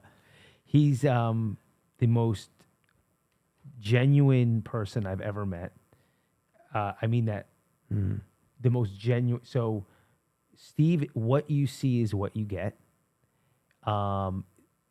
He thinks I'm not a stunt guy. I'm not right. He, and we've had conversations where it's like, dude, I got the greatest idea, and I'm filling my, pool up with urine, and I'm like, well, but he also, that's the way he is in his recovery. That's the way he is on how he loves his friends, on his honesty, the way he loves his girl. He is the truest person. I know God is proud of him because That's cool. He is nothing but himself. He doesn't try to be anybody else. And I always tell him, you haven't even peaked, because I agree. he hasn't. And he really affects so many people that I sometimes don't think he knows. I don't think he sees, and it's beautiful. It's so cool how things work. You would not imagine. Steve-O, I grew up watching him. Hilarious. But now to see this whole other, who was already always in him, but this dude coming out with this beautiful wisdom. And then also he jokes, and he says dude, this, he's the unreal. crazy side of the stuff that people be like, you shouldn't have said. That's what makes him hilarious. But you could see this, like Mike Tyson now too. People wouldn't have guessed what he's doing. They're close. But Mark, I'm telling you, But Steve-O, his journey's not that. Yeah, dude. I doubt he'll watch this. I don't think he realizes how much. He's the I hardest watch worker. him, and I could. I don't doubt that at all. I don't doubt that. I've never met watched. anyone successful, by the way, that is not a hard. I've never really met a success, long-term Yeah. success. I was not like, fake, that isn't a hard worker. wow, I couldn't believe. I've never. Like, I was just so, proud's not the right word, but mesmerized was not the word. It's like all these feelings of one. I just remember I was on his couch and I'm watching these two huge screens and they're editing content and he's talking to his agent and he's booking 12 or 15 tours in London. But he's Right. also got a couple of gigs in LA and he's about to film something with some of his jackass friends and he's got to do something for Lux and he's going to visit his dad and take care of his sister. And he's like, and I was like, dude, like, bravo. Right. Bravo. Because that's become his new normal without going through all those levels. I just couldn't. I was just so mesmerized, and I told him, I was like, Of I'm cour- like, you I'm got glad you to did. hear this, Because you know what? When it's coming from the heart, I think it's important. All of us need sometimes to hear, no matter who we are, because he's a giver. He's been entertaining people, doing everything. He knows he's funny, but still, you forget that. And then you tell someone like, no, dude, I'm not just saying this like I'm a fan of what, but you're like, I respect like your work ethic, man, and what you're doing. Like you work hard, bro. Like this isn't some overnight success. He keeps me current too. Like, if I answer a question, he'll be like, like he'll be like, go on with that thought. He keeps me current. That's great. He keeps me real. He keeps me true. You can't bullshit him. Yeah. So I thank you for bringing. He's 1 in a million. That's truly, truly. Yeah, he seems like the real deal. And I saw that on your book from when you were on last time, and I'm like, oh man, I knew he's a you guys superstar. had a good relationship, and obviously you keep your stuff confidential. But I'm like, of course he respects you to be writing like a review for your book. We've really been there for one another, and we've really shared some really intimate times, really, really intimate times. And I couldn't be more proud. He was really there for me through my divorce. Like That's he was cool. there. Where he wrote there from, I was there for. It was there for me. Oh wow, And I love that. I think he knows how much he means to me. I really believe that in my heart. I think he knows that I love him purely, and him. I love him. I love him. He's just a super, super guy. That's awesome, man. People don't. I don't personally know him, but I've seen his journey, and I can watch when I'm watching him, and you can just feel like from what I see that just seems like authentically not put like he's just being real, like he's being himself, Yeah. But then you see this deep part of him too that like cares and wants to help people and wants to be a better person, and as extreme as he is with the stunts, is as extreme as his heart is. Yeah. Oh, that makes sense. It That's doesn't kinda cool. stop one place. He's extreme everywhere. Yeah. Oh, dude, he's so gracious. I look, I could go on and on. I just love the guy. I love him. I love him. I love him. And I think he's going to continue to thrive. I have no doubt. I don't think he has peaked, not even close. No, bro. And Those are like the up and coming Tony Robbins and stuff but it's steep, but without realizing it. And I think this is why I believe in God is the humanity in the Bible. God never found all these picture perfect people. He finds the ones least likely, and that have been through struggle, crazy, to then have been humbled through hell and back, to use those in the best way. And those are the best people that I relate to. Me And too. every person in the Bible had some crazy. If it was all these fake people, then I wouldn't. That's what brought me more into it. Is Jesus? That's like us being here on this show. Yeah. When God's like, time to start sharing your thing. And I'm like, I dropped speech class 3 times in college. Pick someone else. Yeah. He's like, no. I love the misfit. Like God loves the underdog. Yeah. So like I have no doubt that Steve-O is just on a whole other chapter of doing like mind blowing and helping so many people. That's the thing. Yeah. Bro, that's the thing that people really don't, people don't know about him That's cool. is the amount of people he helps, and you'll never know. You'll just never know. What real. Well, it's kind of actions. like you. I mean, you don't talk about. You know what I mean? You like, I had to pull it out of you, but those are the people I admire and respect the most. Those are the people I admire and respect the most. That they're not having to like film it every time they're helping someone or.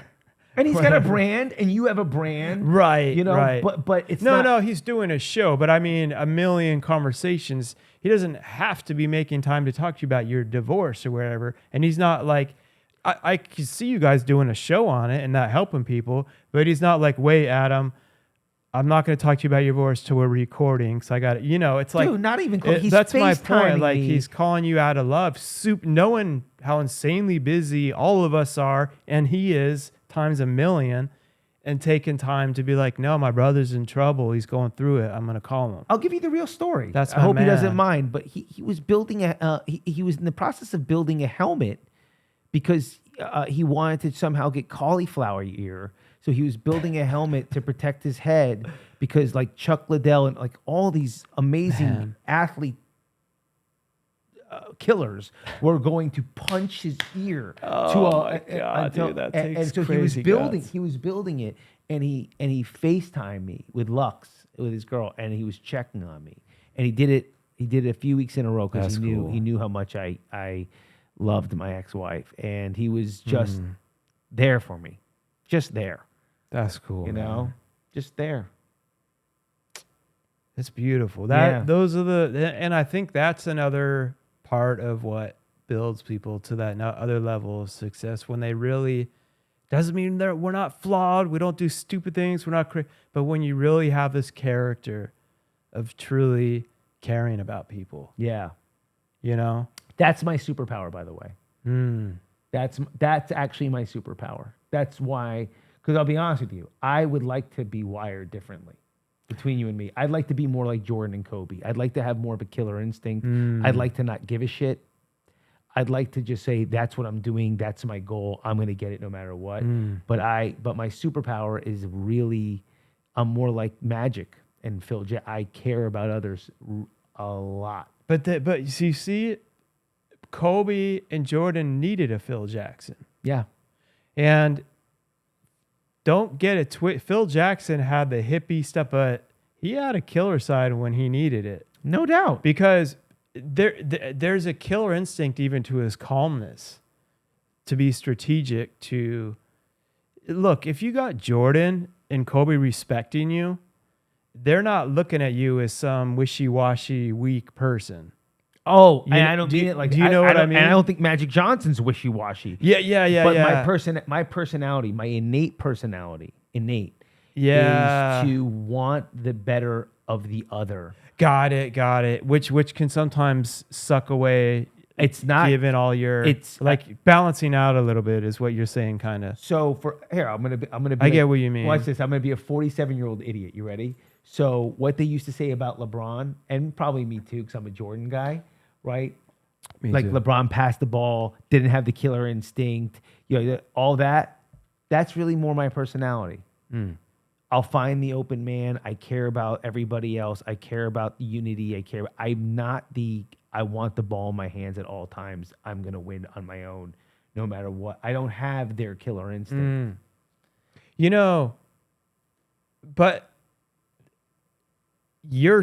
a lot of understanding your superpower is knowing where you need to be positioned. Yeah. Because every team, so you aren't supposed to be, and sometimes we try to force ourselves into these spots of thinking of what we should be or what, and it's like you try to force yourself in there and it's not working because you're not made to be Michael Jordan, and people think, well, man, that's been my dream my whole life. And God's like, no, man, you got these superpowers. You're supposed to be a Phil Jackson. Yeah. And you're actually going to be leading the whole team, which is using your superpowers. And without that, the whole team can't win also. Yeah. So it's interesting. And Jordan and stuff, Kobe, Kobe would pass, but he's like, if you miss, I'm not going to pass anymore because we got to win. Yeah. And by the way, if you hear them talk sometimes in depth, like Elon Musk, when people are like, what's it like to be the wealthiest? He's like, I wouldn't wish this upon a lot of people. It's torture. He's like, I can't stop. I can't turn it off. Yeah. He's like, I'm happy, like I'm doing but I'm up at 2 a.m. I can't shut it off. And he's like, I don't think a lot of people would want.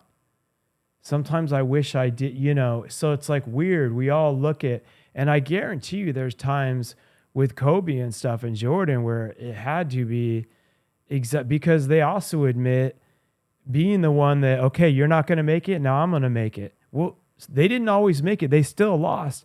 And they had to hold themselves up to own that loss. Yeah. They're accountable for the wins and the losses. And there's nights, you would see Jordan, remember, like in tears. Yeah. And some of those because they're holding the weight of so much. And there's times where people see the plays, but God, you watch Kobe's workout routine and stuff. And dude, there's days where it's like, okay, you wish you had all of this, but he has to be like, dude, some days maybe I wish I wasn't even wired like this. It's exhausting. Yeah. They were all in. There's a great... and I respect the hell out of them the more too. you like, yeah. Me too. I'll send you this clip. You probably have seen it a million times, but I'll send it anyway. But there's a clip of it's an old Seinfeld interview with Howard Stern. And Howard Stern is, I learned later on to respect how good of an interviewer such he a great was. interviewer. I didn't notice that till later.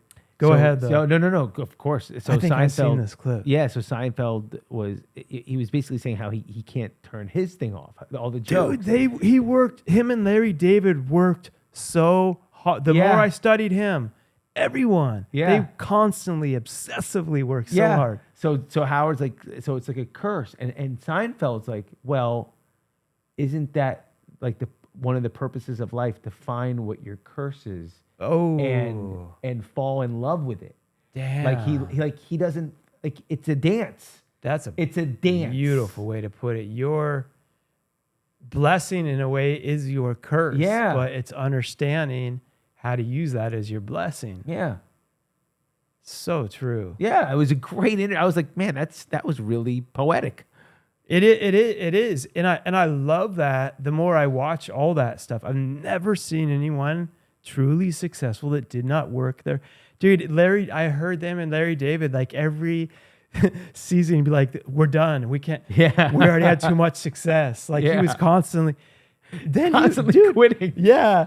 And he was like, we what are we going to do? We can't. And I heard Howard Stern asking to Seinfeld, like, how did you guys get through? And he's like, every show we thought we were going to be canceled. He's like, didn't you have a vision of getting? No. He's like, we thought it was funny, but we just kept thinking we were going to be canceled and stuff. So no, we didn't. And every time we're always doubting. Larry David's like, man, we were too good, too fast. We got to get. He wanted to quit after every season. I thought that was the best. Then he went on to do. He's not even done. No. Still doing. He's gone like 15 seasons or something. Crushing it. God. But every year he wanted to quit. And he used to never, he would only be the back of his head, the Steinberger. Because he's like, I didn't want to be on camera. But then he became the star of his own. Hilarious. I love that show. Oh my God. Yeah, I'm not surprised you and I have the same humor. Yeah, I've seen every episode. Me too. What's when he's with, what's that comedian's name that lives with him? Oh God, on their Christmas card, it's like meet Larry David and the Blacks, and it's like and he just ran no explanation. There's just this whole black. It's like I watched the interview with him, sharing him interview how hard he worked behind the scenes, stand up for years, all that to get that role. Yeah, and he came in and he said he studied for it, and he said he came so into character. I don't remember, dude. His mindset was so like, I'm just going to go so all in.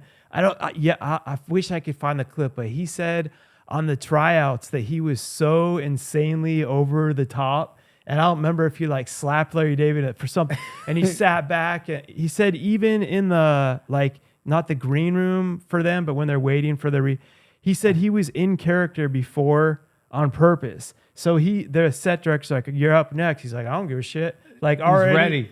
And they were trying to figure out, is this him or is this him? And he said, It's either or. he said, because I looked and there's 1,000 other people already. He's like, one thing I know, they're going to remember me, and something's going. And he said that Larry David at first is like a little bit like looking around, like, get this guy out of here. I think he's a psycho. But then Leon, yeah. Then that like came into them like, wait a second.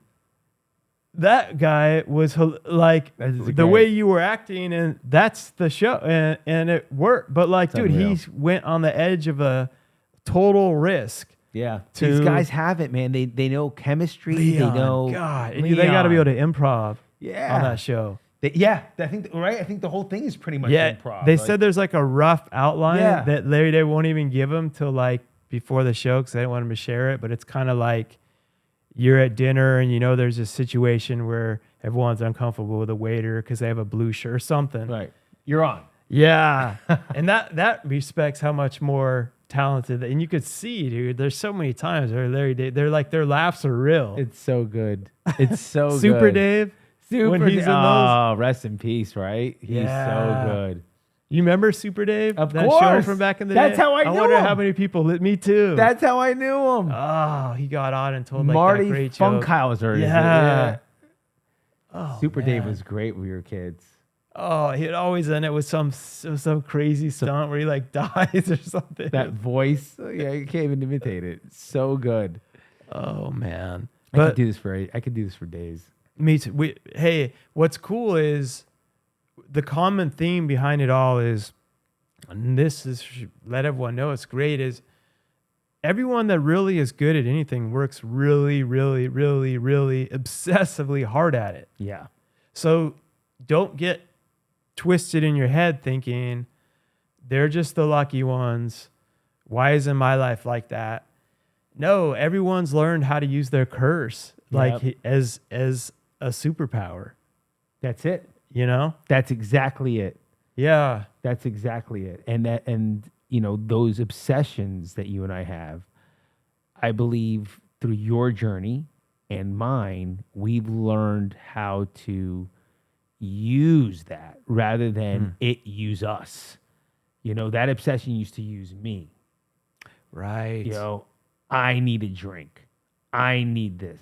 It used me. Now I can use the obsession. I can channel it. I can surrender to it. I could focus it, you know, but before it owned me. Right.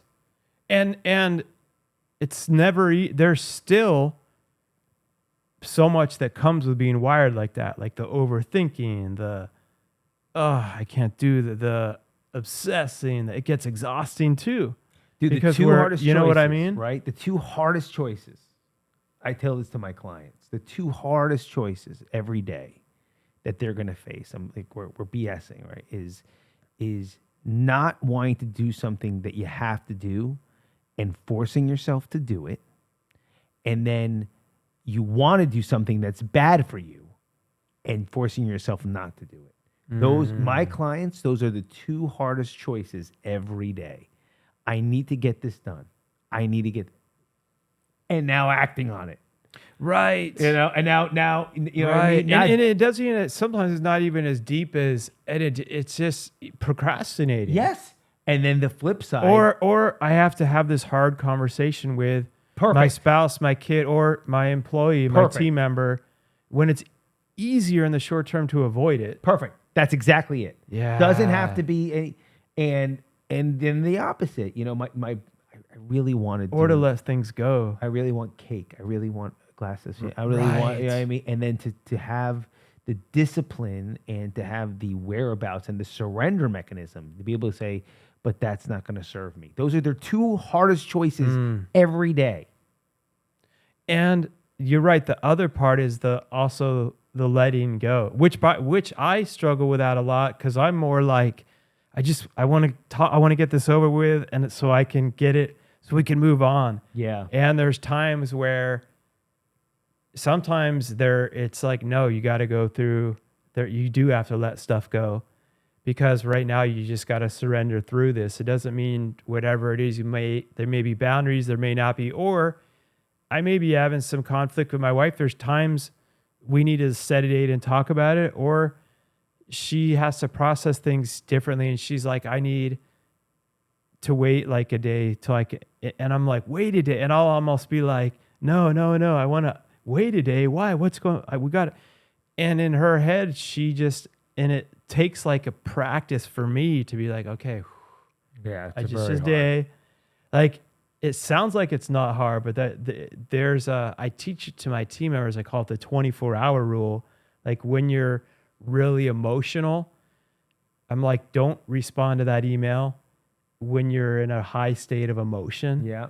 Because I've done that to people high up with the state and all that. And I've learned through being an idiot, wait a day in that, and then like give the 24-hour rule. Then your emotions are more calm. It doesn't mean but then you're able to say it in like a more collect, with your thoughts together manner and get better results. First, what I've done before, like, how could you say that, blah, blah, blah, and written like a freaking book. And then I woke up the next morning like, oh my God, what did I? Then of course they're writing back. Then you spend 3 months with a fire. If you would have just waited 24 hours. 24 hour. And the 24-hour rule. For us alcoholics and addicts, that 24-hour rule really helps. Not only can we stay sober, but for us, 9 out of 10 times, we don't even want to say what we were going to say. Right. 23 hours earlier. Do you know what I mean? Because your emotions. We're crazy. We are.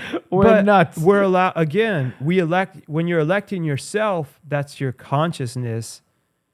Your emotions aren't even you. Yeah. They're a part of you, but a lot of times they're a thing you've got to let pass.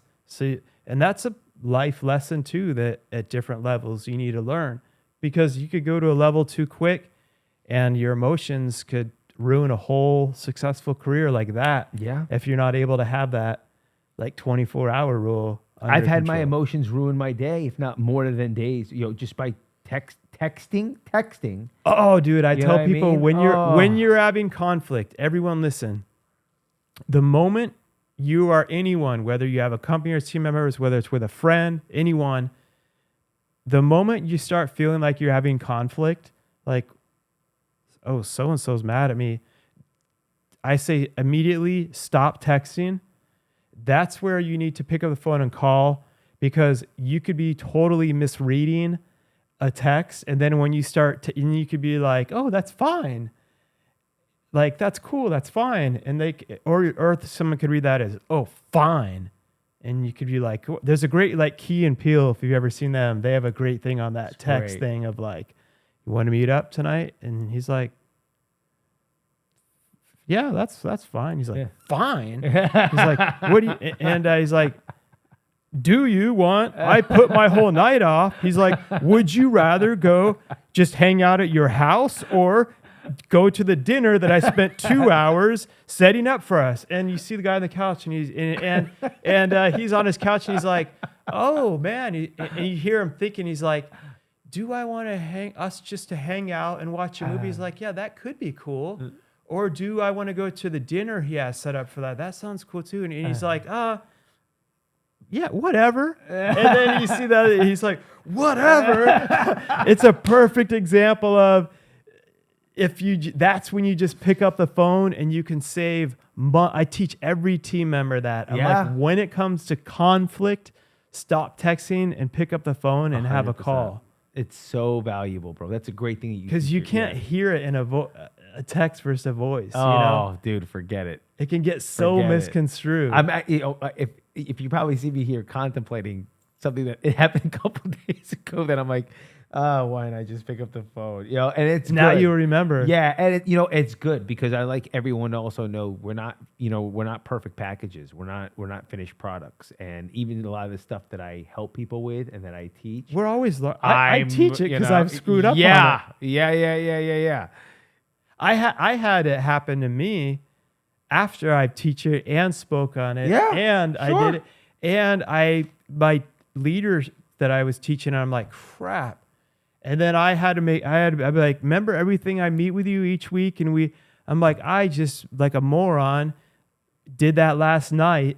So now we're in this. Yeah. And I'm like, she's like, Mark, you know what you need to do. It exactly what you tell me. You need to pick up the phone and call them. I'm like, oh, I don't want to. I don't want to do that. She's like, but you, I'm like, but then, you got to lead by example. But Mark, so that helps hold me accountable. Yeah. I don't want to do that. No, what helps me is I remember, but as the leader, do I screw up? Of course, I'm a human. Yeah. But do my actions then follow my words? And I remember, well, I'd be teaching you need to call them. So we got to do what we don't want, but I know that I need to be doing this also as the leader. So they're seeing that I practice what I preach, even when I screw up, which we all do. Which I think also makes being a leader more fun too, because you realize that you're doing it for the greater good. You're doing also this, not just for yourself and for your own self-esteem and to make the water smooth, but you're also showing them, hey, I got to do this too. It helps me to have that accountability. Me too. It helps me to have a team. It can be stressful, but I realized being a leader, which I never thought that I would ever be, is a skill that helps me, like with my blessing and curse, to have that accountability. Yeah. I need that accountability, and it helps me when I'm going through that numbness. This was the one thing that just connected. It's so cool with us talking. These are like live therapy sessions. Yeah, it's great. What also pushes me through this is having a team, having a family, having all these people depending on me is something else that helps me to know, okay, this sucks, but I'm not going to stop because it doesn't just affect me. They're all counting on me. So I don't get to give up. That's what I mean. That's the blessing of leadership. Sorry about spitting. Right. Like that's like it's almost like we're not. And I need that. Yeah, you and I aren't really doing it sometimes because of this character growing self-development. It's not wanting to let other people down. Right. I love them too much. If I'm saying this and I love them so much. That's using your curse as a blessing. Yeah, I have to do this. It's not wanting to let other people down. And that can force you, by the way. You're like, I wish I was more driven. With that, not that you're not. You work incredibly hard, but like I don't care what. But when you're in that situation when you got to be that, even you're like, this isn't. You'll be that knowing because the other part of your superpower of, well, if I don't, I'm going to let them all down. That's it. So that's what's kind of cool. That's it. You tap into whatever part of your superpower you need to get. You couldn't do that stuff all day or else that's not you. You get exhausted, you get worn out. But in the moment when you have to be, you will, because we got that. People were counting on us. Yeah, it makes us rise to the occasion. Yeah. And some people don't ever want that. And that's okay. They're called to do something else. Right. Like if people just want the leader for a title to have power and they don't care about anyone than themselves, that's not a leader. It's pretty shallow. Yeah. Well, and they'll never be a good leader and we've seen way too much of that because they're truly not there to serve. Understanding leadership is serving. Yeah. Doesn't mean you can't be incredibly successful, but you're there to serve the mission and the team and the purpose, you know? That was one of the beautiful things I have to pay tribute to my father and the family business in. When I got a call from Victoria's Secrets of all these damaged goods and something's wrong in the yarn and there's a drop stitch and how are we going to put these goods out and blah, blah.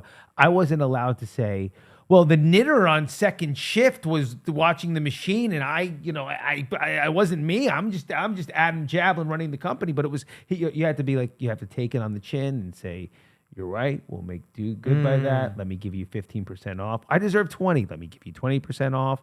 We're going to reknit the good. You always had to own every single person's mistake from the ground up. You had to own your team's mistake and then go talk to the team and not be angry and say, look, we just got a call. They're going to send the pictures. We have a lot of damages.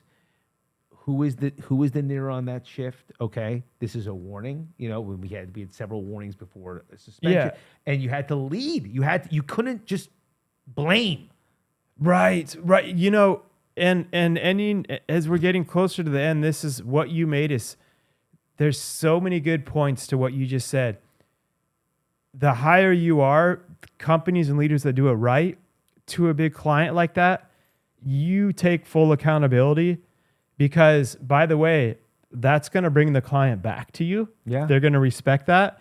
But then it doesn't mean that you don't go and hold accountable whatever system needs to be changed, or sometimes I've been like, oh crap, we never put that system in place.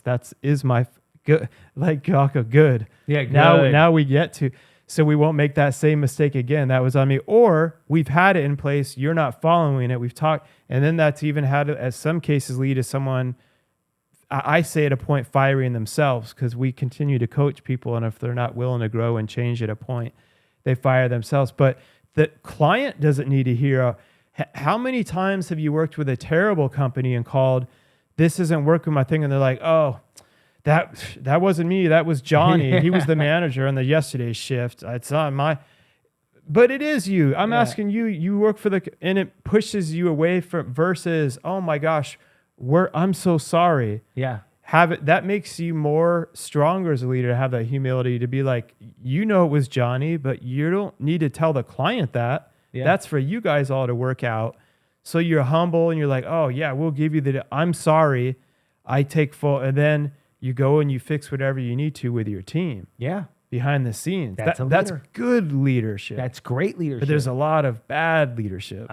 I know. But we're trying to teach people how to be good leaders. And we'd like for you to be good leaders. And that makes businesses more successful. That makes teams more successful. Yeah. And I'm not saying that's a fun day. It's not a fun day when you're losing that kind of money and you're giving percentages off and you have to reknit the goods and you now got to talk to your team and this guy's going to defend himself and say, it wasn't me, it was the third shift. And it's not fun, but it's an exercise in leadership. Yeah.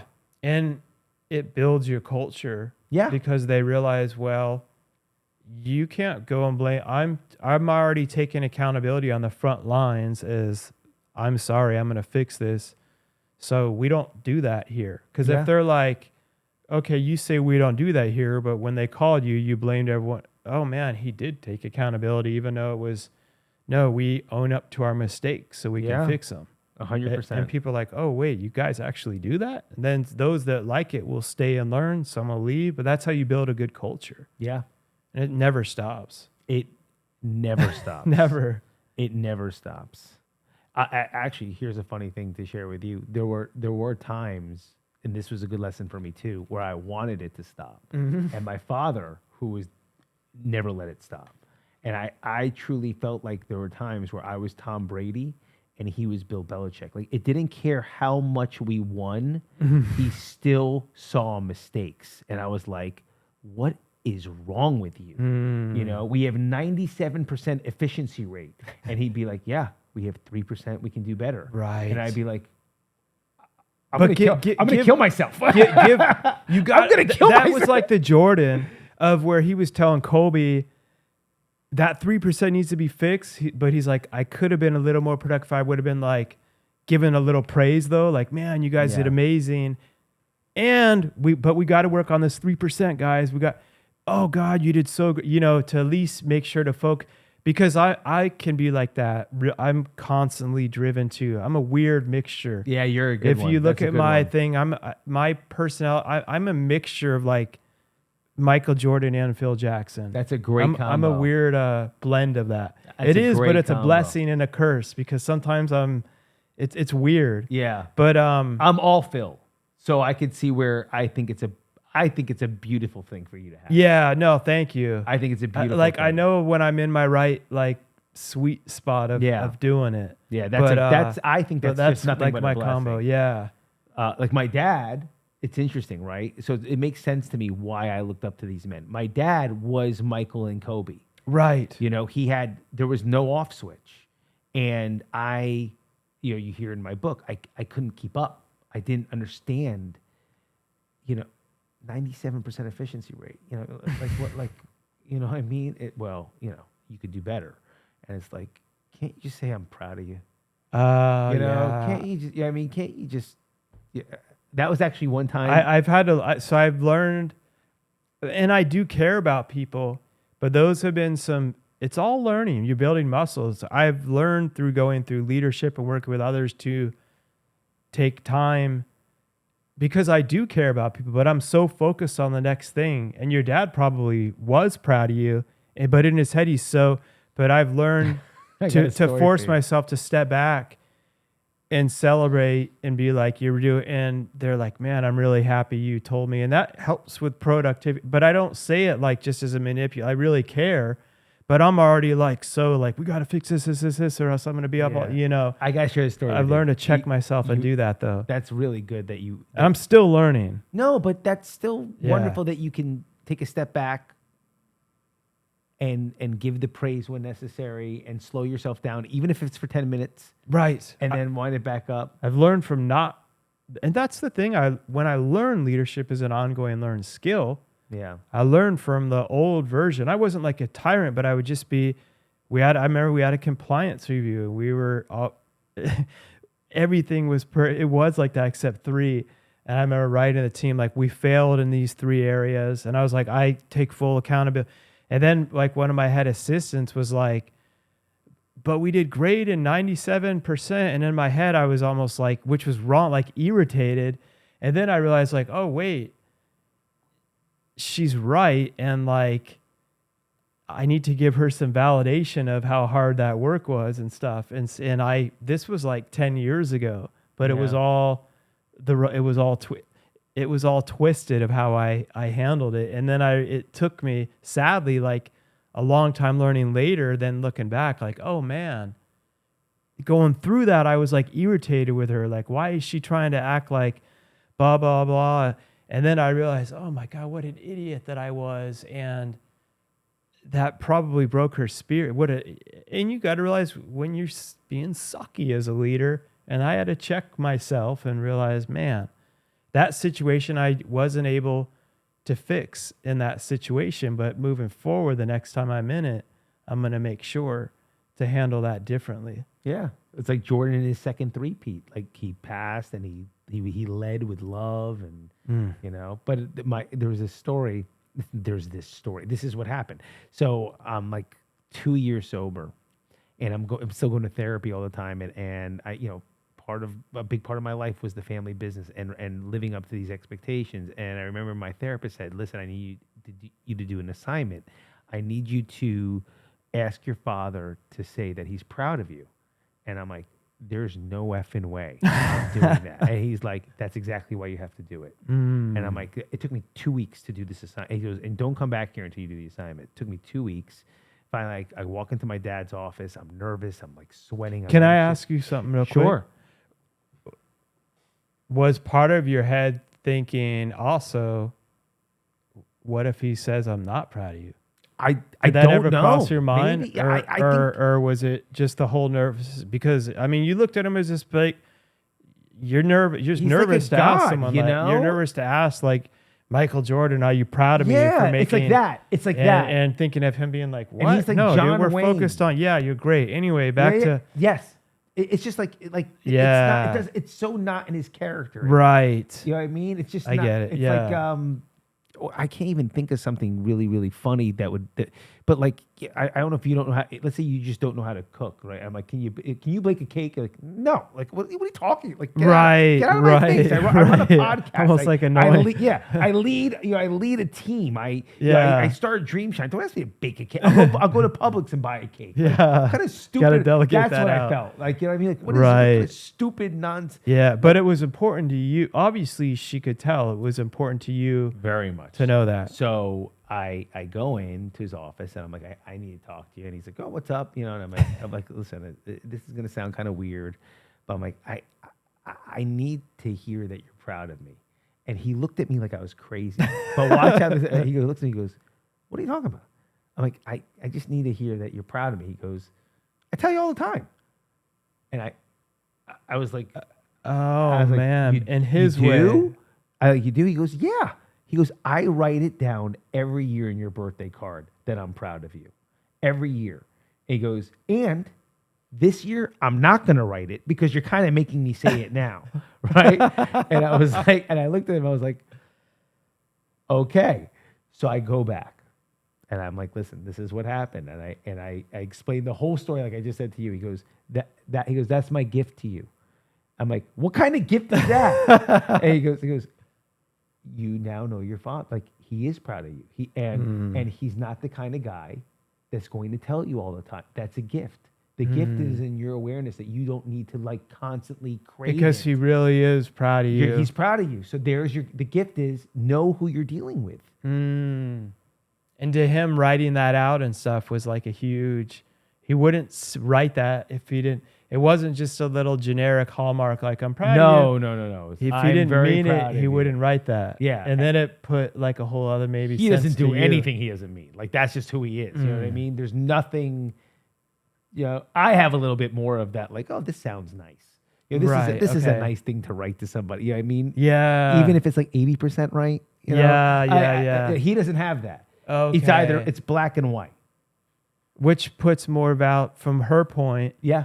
And what's cool, the whole other level of leadership, of learning at his level, of like what it's taught me is when you're able to understand more of you and other people's personalities, it helps even be able to bring your team understanding I'm wired this way, but they're wired this way. You don't have to totally change, but knowing that they are, throw in a few more things so they know that they have that validation. Because we communicate differently. But your therapist stepped in and helped do that, which is really cool. Yeah. And I never asked him to say he's proud of me again. Did he keep writing in the cards or did he take it out? Not that year. Did he really take it out? That year, I think he wrote ha ha ha, and then the following year. You know what's even greater? If he did do that, that shows he meant it so much that he remembered you guys had that conversation, and he remembered that he said he would take it out because he told you, which in a way without realizing it means there was so much more weight to that than you ever even knew. That's who he is. Because That's he remembered exactly who he is. The car. You think he's not putting thought into it, but he's putting so much that he's like, I remember we were in the office and I already told him I'm proud of him. Yeah. So he knows it. No, not this year. That's he got him. it. But you think that he wouldn't be thinking that, but he was. He was the kind of guy. Does that make sense? Yeah, he has Dad, I love you. You know that because he's very charismatic and very handsome and good looking. Yeah. But he's got a little Larry David in him where it's like it's so honest. It's so honest that you're like, I don't know if that had to be said right now that way. The You know no what I mean? filter. Yeah, the no like it's just too honest. A little too. I just read the new Elon Musk biography and they were saying this guy followed Elon Musk around for like 4 years and it's really good, dude. It's crazy. It doesn't. They don't hold back. Yeah. I listen to it on Audible. Okay. Yeah. And they don't paint him. Elon wasn't like paint that. Dude, they show. He goes through it mentally. Anyway, it's really good. But one little story was him being seated with Larry David, and and I guess Elon didn't even want to be there. He already had all this stuff, but he's like can be more introverted, but he tries to come out now that he's like known. And he went to it the second, and they said they're like whoever do this must have set them together on purpose, knowing Larry David. Larry David really is that guy. I guess something with he tweeted about Trump would be better at blah blah. And the second he sat down, he's like, "What the fuck are you doing?" He's like, "You think that Trump would be better at?" So he's like, "So you want all the people in cap?" And Elon's like, "How are you? How's it?" And he's like, "I can't even." And it wasn't a performance. He was like so genuinely, but he had no filter. Then like everyone, I'm sure some people were. I would have kind of been laughing like, dude, Larry David is. That would have made my whole life actually to see that. But like Elon was like awkward after like the whole. They said the rest of the thing was so like Larry David really is, but he didn't have to go off that much over a tweet. You know, my dad's way more charming than that, but he's got it. You know what I mean, Mr. Jablin, how was your steak? Not great. Okay. my wife, every time we go to eat, it's funny. It has to be so bad for me to ever, me too, ever not just eat it. Like I've even got lattes and they're like cold and they have to be like really cold or something to be like, hey, this is, but I'm like, I'm just going to eat it. And my wife will be like, how was it? I'll be like, yeah, it was kind of crappy. She's like, why didn't you? And then they'll ask her like, how was it? She's like, not good at all. The thing was, can we get, I want to switch it or get, and I'm just like, man, I thought that was just like a conversation of like, how was it? Like, how you doing today? Good. Like, By the way, you're my not supposed dad to give a doesn't. longer Just response. so you know, he does it like because you love him. He doesn't complain, but if you're gonna ask him, like there's the trick. If you're gonna ask him, you're going to get the truth. That's So be so great. prepared to really want to hear what the man's thinking. That's so Do you know what I great. mean? Because That's there's hilarious. no filter. Yeah, now he's not going to come out and complain. That's not him. But like if you're going to say, But if hey, you ask, if you asked, you opened up that door, so you better be ready. it's so funny to not, and it's so strange, but also to sometimes I could do too much on the night to where to know, okay, is this necessary to really tell them? No, that doesn't yeah, I'm just going to say that. But to not, Yeah, but it's like It's you have it. hilarious. You're on. It's like Yeah, strangely. yeah, there is It's times. strangely refreshing. yeah, that's what I always tell people on my team is I do, sometimes I don't have a filter, but I do try to, like when it comes to feelings and stuff, because I've got that Phil Jackson mixture. Yeah. But I on other hands, I don't. And I say one thing about me with my team is like, one thing about me is you'll never have to guess what I'm thinking or how I'm feeling. So That's a don't, gift. I'm like, don't ever try to read into my text and think this means that, or I don't do H. So don't try to like go home and think, did he mean this by what he said? If we're really having an issue, you're going to know because I would have told you and we would have talked about it. And I'm like, so one, that may be annoying, but it also can be great because you never have to be guessing what I'm really thinking. Yeah. Because I'm going to if it's enough where it's a problem or it's great, like I'm going to let you know one way or the other, but I'm not ever going to try to send you these little eggshell messages of sorry, like, oh, real good job on helping that. If I mean real good job, I mean, you did a real good job. I'm not, if it was a problem, we would have talked about it. Yeah, and that's a gift because you never get a call of, did you really mean this? Like you people just know where you stand, and that's a good leader. That's a good leader. It takes practice. Yes, a lot. Yeah. It's a practice to learn. People think it's just natural, but no, it's a learn for life thing. And it takes a delicate balance between a really big heart and really thick skin. Right. Right. That's you have that's a what's huge hard. heart. Right. That's but what you makes gotta me be tough. weird. It's like the Phil Jackson mix with it. I'm not fully one or the other, which is weird, which can get hard because there's times when you're like, I want to. When in doubt, I do have a thing. When in doubt, if I have to go with more grace and I'm in the gray, I'm going to choose to go with more grace than not. And I kind of have learned when I'm on my deathbed, I don't think I'm going to regret, man, I was on the fence with that situation and I gave a little more.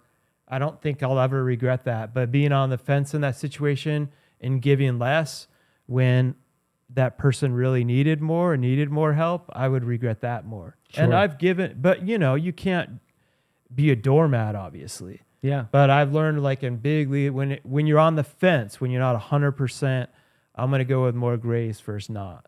I love that. I try to. I think I love that word. People hate it. It can sound corny. I love try. I am an anti-Yoda guy. Do or do not, there is no try. And I'm like, no, there's trying, pal. You know what I mean? Michael Jordan's, one of his quotes is, I can't accept not trying. That's actually a Michael Jordan. Like, I agree with try. Yoda's quote too of, he's kind of like talking about some people say, I want to do this, but then they never actually do it. And then they complain why they don't have something. I'm like, well, because you talked about it for 10 years. And while you were talking, I was working, I was doing. Right. So like, I get that Yoda part, but there is a trying to keep being your best. Versus not. I had because this I'm discussion. not going to say I'm perfect, but I am constantly trying to be a better version of myself. I've got to get you in touch with my friend Eben, who has a great show. You guys can be guests on each other's show. He used to co-host with Mike Tyson. You'll love him. Oh, that's cool. He's I think I've seen he's that dude. And we had this conversation. That guy seems awesome. He's awesome. I'll get you two into. I'll make a text. He seems like he has a good energy. Dude, he's he the was best. so good at he's keeping the things would best. get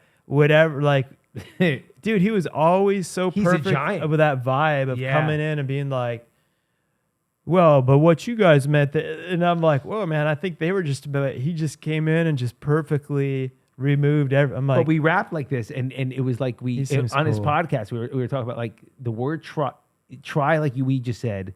It could be the Yoda sometimes, like do it, and it could be like the Michael Jordan, like no, give it a try. And you know what else I found? What a word like that is serve. I have heard people, and I'm not king, especially in the personal development area, when they say, "How can I serve?" They're just get ready for a sell.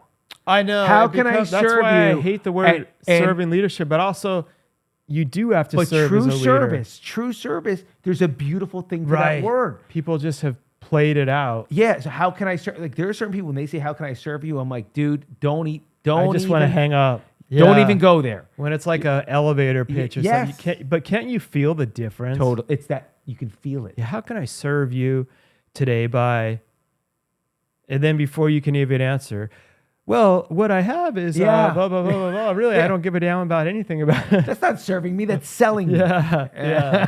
But you need this for your, I get thousands of emails, and I don't even have time to reply, but a lot of them like, have you gone to my website? Go look at my website, because I already do more than what, I don't even say that. I'm like, just go look at my website, because you're trying to pitch me something that I do. They're like, have you thought of having a book or a podcast with you? Go to my website. I already have like, have you built a team? Michael Are you Jordan, looking what at about hiring sneakers? a team? I'm like, dude, go look at my, you have no, like do a little research A before little bit. you, if you really want to try to pitch someone without these just generic Yeah. robotic messages. Cause some things, if it really is a need, I'll look into it. Yeah, of course. But if your pitch is like just this generic one that thinks I'm like, I don't have any, you need to be learning from me. Yeah. Like I have a course for you. How can I serve you? By the way, let me. What were you saying about teach you how to Jordan sell. in the shoes? No, I was just making fun of like somebody trying to teach you about writing books in a podcast. It's like, hey, Michael, what about shoes? I could see you with a whole sneaker line. It's like, do you know who the hell I am? that you're so right. In this day and age, Michael Jordan, I could totally see Right. getting a DM in this day and age. If it would have been back then, of some idiot like that, let me just send blast out to everyone. Right. Yeah, would you like to have shoes or get a higher reach on social media and be more well known for your industry? He'd be like, what? That's like the crap. Yeah, it's like, It's crazy. but if there's someone that's at another level than me of like, okay, I've been able to then monetize a show to a whole other they're coming from here. I'm like, oh man, Absolutely. I'm ready I to go. love that Because you're not coming from like way down here trying to be like, I have something to serve you. It's like serve if at the Joe Rogan calls you, he sends you a DM with some advice. Yeah. I know Mark. You're humble enough to be like, you know what? I can learn from Joe Rogan. Hell yeah. Do you know what I mean? How would I not? But some That would be cold call, stupid but some to say that. To wait, say I didn't that's have what I'm something to saying. learn from It's like not one egotistical. of the greatest to freaking change the game and is watched, probably listened to more than any news channel in the world. Yeah. If I ever was like, yeah, someone like that has nothing to teach me, you have permission to have your dad come slap me in the face. But that's humility, right? I mean, I bet you there are some people out there with the podcast like, what am I going to learn from him? He's the original, but he just got lucky. Yeah, exactly. Yeah. Joe Rogan he just fell into it, and right. Okay. That guy works his butt off, just like everyone else. Just Yeah. worked his butt off. That's like the theme of the show. Yeah. Like work your Howard ass off. Stern. I used to think, like, to end this off, like, I keep saying that we're an hour later, but I know you got to, but like, I used to only think Howard Stern was just the fart jokes and all that. And then later on, as clips came on more from doing shows and knowing what I started realizing, like, he didn't just get there by accident. He's actually like really thought like if you watch you have. Yeah. But he asked some really good, I'm like, he's a really good interviewer actually. Like really deep. good. Very deep. And he studies the question, and he gets people to open up about stuff they haven't ever opened up on any of those other stupid, corny morning shows where they ask him like, so Jerry Seinfeld, what was it like when you kissed away? And you know what I mean? Yeah. Like he gets I'm like, he's really good. This He's didn't really happen good. by accident. Yeah. Nothing's by accident. Yeah, put in his time. Actually, that movie on him of how they almost didn't make it, and Yeah, it's a good movie. Private Parts. yeah, I forgot about That's that. a good one. Yeah, dude, we're all putting in our reps. We're all putting in our Yeah. reps. that's what it's all about, everyone. Just there's no magic. And also that's the great thing to know. Every successful person, going back to all those, the Broadway play, still work their butt off. Work their ass off, man. And remember that. So you're not thinking, why didn't I get all the luck? Because luck doesn't exist. There's unfair stuff. There's times you get lucky, but there's times you get unlucky. But hard work is like the differentiator that makes luck happen more. Yeah. You know? Yeah. And if you're lucky, like you and I, and you have a passion for what you do, you know, the work is really, it's like love. Yeah. It's like there's like a love affair in it. Yeah. It's not every day's. It gets really hard, but being passionate about it keeps you going. Yeah. Because you're like, again, I don't get to give up. Yeah. Because there's meaning and purpose to this. Yeah. It still sucks a lot of the time. Like you were saying. Oh, it sucks. You have anxiety. But then you're like, but I love it.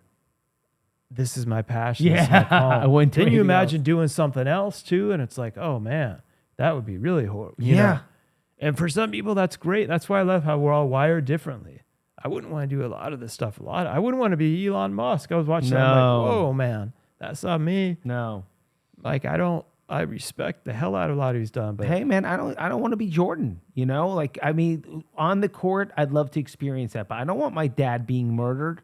I don't want, you know what I man, mean? I Like, forgot about, you know, I mean, I just ran it, but yeah. You know, like you don't get to choose the parts of a person. You know, if you say I want to be that person. By the way, life still happens no matter what. Yeah. You Like don't get to choose. I want that part of that person and that part of that. Well, be yourself, and you can pick and choose those characters. But you know, if you're gonna say I want to be that person, then you get the whole enchilada. Well, because people think falsely that what they see from the highlight reels is that whole person, Right. and then when you're talking about behind the scenes, no, every person, no matter where they are, is still dealing with all this real life stuff that may be worse than a lot of the stuff that you're dealing with that you would not want at all. Yeah. To have that little glimmer. So that's where it's dangerous to compare ourselves, which we all can do. Especially with social media. Yeah. Dangerous trap. Yeah. And it's a great tool also, because It's a I've had that. beautiful Like right tool. now, social media helps us to have this show to be able to share all this with everyone.